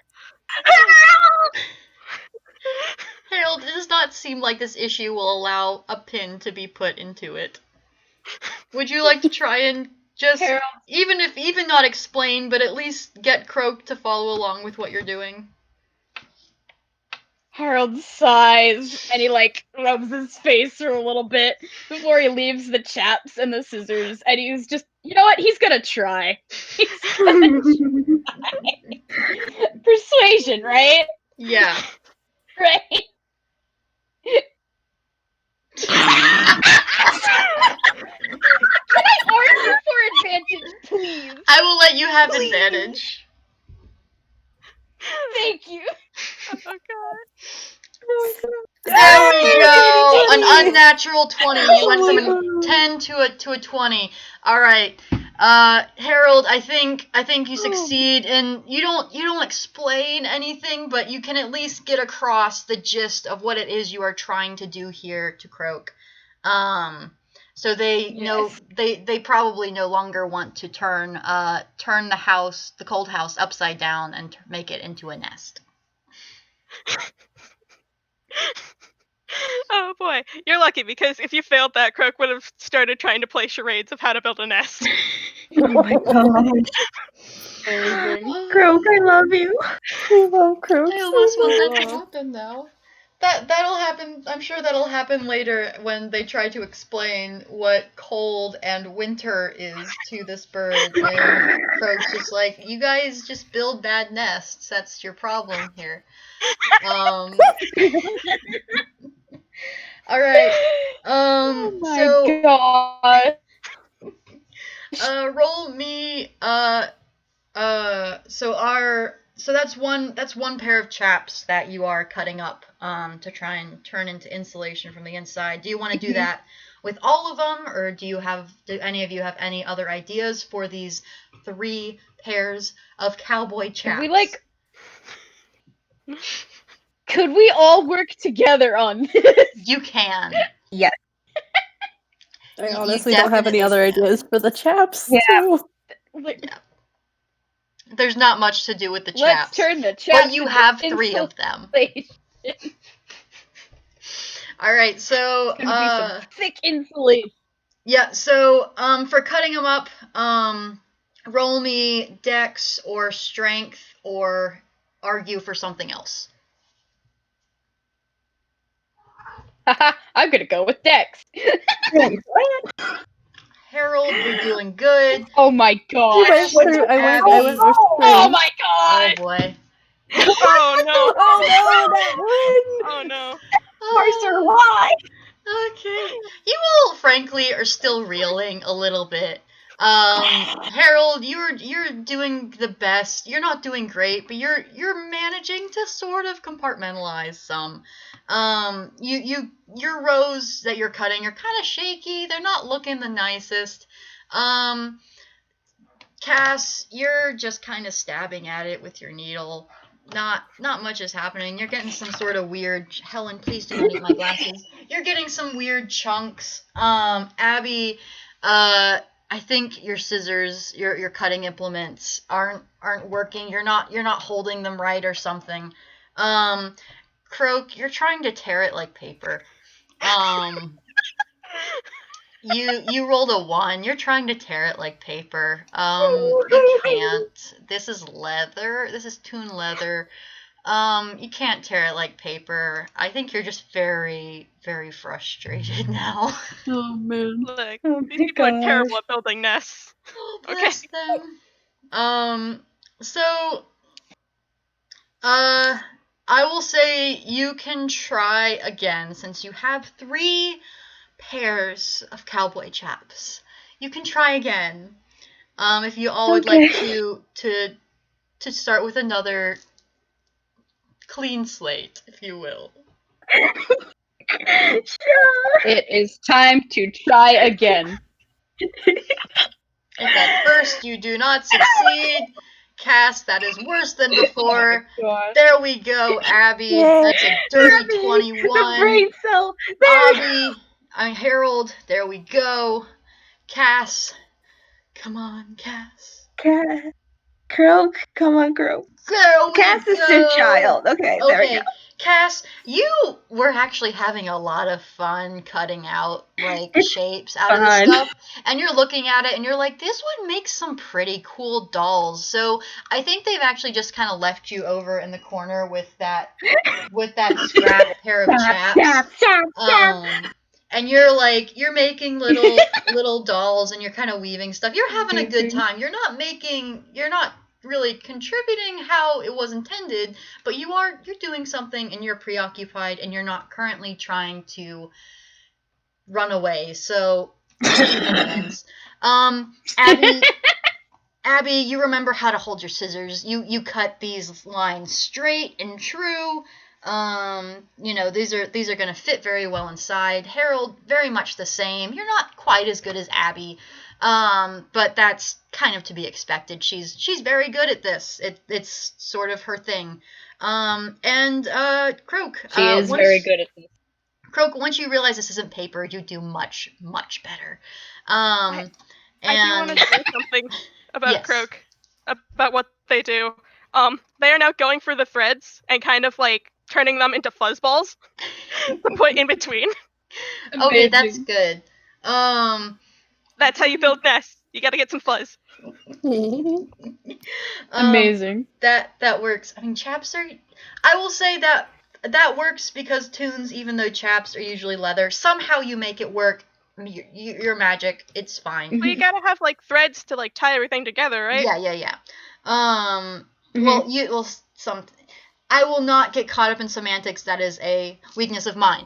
Anyway, so you all go and you sort of stuff the cracks in this thing. You kind of, how you might not know how you put insulation sort of in the walls and just sort of cover it back up. You use like big strips of the leather to like block in the stuff that you put behind it. You probably, actually, Croak, I think you use some of the string and you turn it into little fluffy insulation balls. And then you guys pin that all behind. You have insulated the inside of this cold house section. Congratulations. Nice. So, we're nearing the end. The end is in sight. So you have you have a tiny-ish size. It's still kind of large. It's a very soft blanket. You're still not quite sure where Cass got that from. It's fine. And then you have a regular blanket. It's not the thickest or the most insulating, but it's sort of dark. It's neutral. It's not going to get super noticed. So. I have maybe 2 ideas. But I also would like to mention that we probably have to start speedrunning this soon because my family's going to be eating dinner soon. Yeah, we're going to be like after this you're going to be done pretty much. Okay, good. All right. Okay. First idea. What if we use the big blanket as like an outside to the cold house? Like just like a giant tent around the cold house, so it has insulation on the outside as well. Yeah. Plus, the big blanket also has camouflage? ? So, yeah. Yeah. Let's go with that. That sounds good. And then my second idea is something from Harold's Hammer Space. So, Ooh. It's emoji. Roll Hammer Space. It's just a silly idea. Because I think, hold on, I'm gonna. A silly idea. Alright, roll. Okay. So, taking inspiration from seeing Croak making like little fuzzballs, Harold reaches into his hammer space and pulls out like just more dust. Just more dust. And he starts using that as fluff. Very Oh. good. And it's like, it's a ridiculous amount of fluff. There is more dust that he pulls out from his hammer space than there are of him. There's like enough to make Pocket lint, worlds of like dust. the most cartoonishly exaggerated pocket lint that gag that could ever be imagined. Harold just continues pulling out paw full of dust, and you use this to bolster what Croak is doing on the inside, and Yes. sort of seal in gaps, stuff like that. Yes. So Finally, someone He also understands nest sneezes a building. couple times. He sneezes a couple times doing this. was someone saying something? No, it's cool. Are you sure? Yes. All right. So, yes. Do you all come to this? Do you all frankly, it's sort of the obvious thing that you would do to put the blanket on the outside. Yeah. Roll for giggles to figure out how well this looks when you present it to folks. Roll me once again either a strength or a dex or maybe an athletics to try and get this giant sized blanket on top of your fairly well sized cold house. I'll take athletics. Wait, what are we rolling? I zoned out again. Strength or athletics? All right, Oh, that those are is both a the same. 17 8. for Abby, 8 for an unnatural 20 for Croak, a 13 for Cass, and an 8. An 8 for Harold. For the little dust bun buddy. Harold, you think you pulled the fuzz out of your hammer space, but you think you might have accidentally pulled out some of your fuzz. You're feeling a little limp-limbed. You're fine, but you're a little confused. You're probably stuffing a little bit of it back in just in case. Yeah. Abby, and Croak, you two are, MVPing this thing. Cass, you're helping. You're doing the child thing where you are helping in air quotation marks, but you're actually being helpful. A little bit hinderful, but a little bit of hindrance, but you're being helpful still. It's just you're a child and you're running around. So yeah. With that, you get the blanket settled up on top of the cold house. And I think you prop open a couple of areas. You did leave some areas where doors could be added, where doors will be, little gaps in the scaffolding that tinies can slip through. Harold would have specifically left like a spot in the top because Harold has a big basement filled with things he's collected over many years. And in that basement there is at least one light bulb from a heat lamp that he's planning to add to the cold house. Aw. Yeah. How will they get it electrified?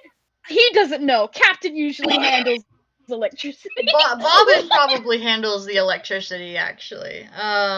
There is, yeah. Oh yeah, true. So yeah, congratulations. You all have successfully. You stand back and you look at the product of a day's sweat and labor and worry, lots and lots of tiny dust bunny worry.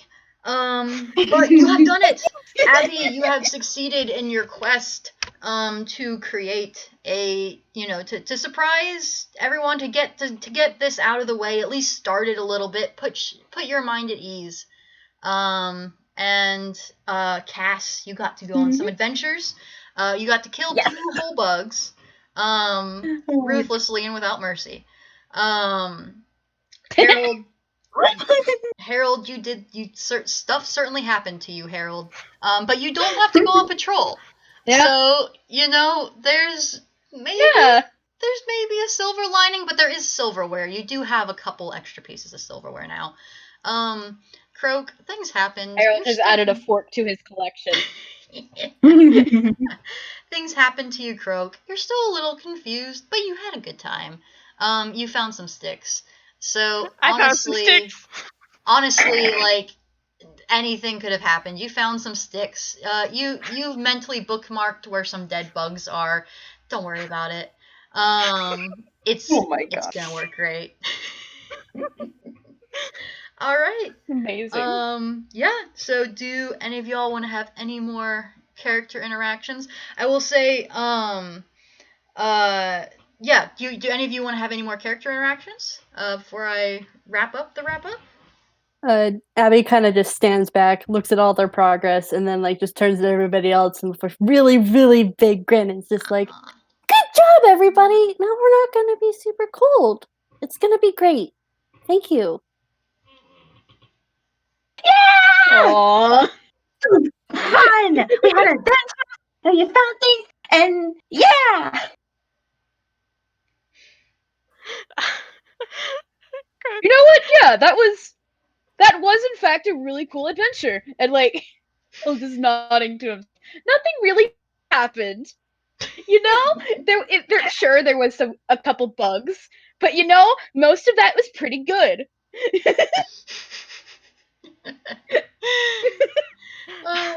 All right.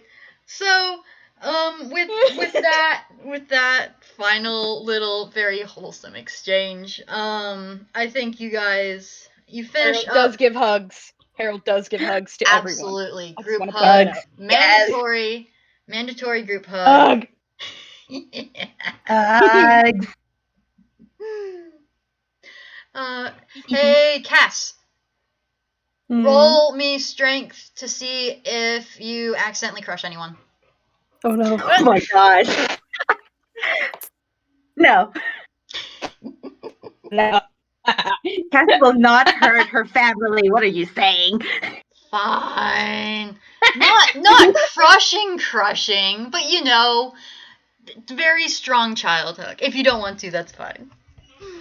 I mean, no, yeah, she would do like a strong child hug. Strong child hug that just causes the spine to pop a few places cartoonishly. You lift everyone. If you roll high, you lift your arms. Even though you're not rubber hose, your arms are wrapped around. You just kind of lift everyone up. Yes, good. All right. Oh god. Harold has a dent for a little bit because made of dust, and the hug just squeezed him. Oh my gosh. All right. So as you guys are getting lost or crushed or embraced in this group hug, you guys later you go back to the main camp and you tell everyone and you show everyone what it is you did. And there's generally positive reactions, a little bit of mixed reactions, especially from Captain as Harold dutifully reports everything that happened. Probably having another couple of breakdowns when he realizes some rules that he accidentally broke along the way. Bobbin, I think Bobbin goes to a spot sort of near where you were starting, and they pop open a floorboard, and that has a lot of stuff saved from the last several years' cold houses. That would have been very helpful if you found it. At the beginning of the game. Can't believe this. But the stove. Please know that when Harold does that, he does the thing. He could have this whole thing. Oh my god. Abby, I want to know, does Harold mention that Croak is a baby? He definitely tells Captain. Yeah, so they pull out. I bet there's probably some stoves, some special like cold house stoves that that Bobbin has made. And they use the other it's like wicker rods and rattan stuff and stuff. It doesn't go to waste. This was sort of the main area. There's other sections of the cold house that can be built. So yeah, congratulations. You have solved my tiny Toonkind cold house adventure in very delightful and unexpected ways. Thank you all for playing with me.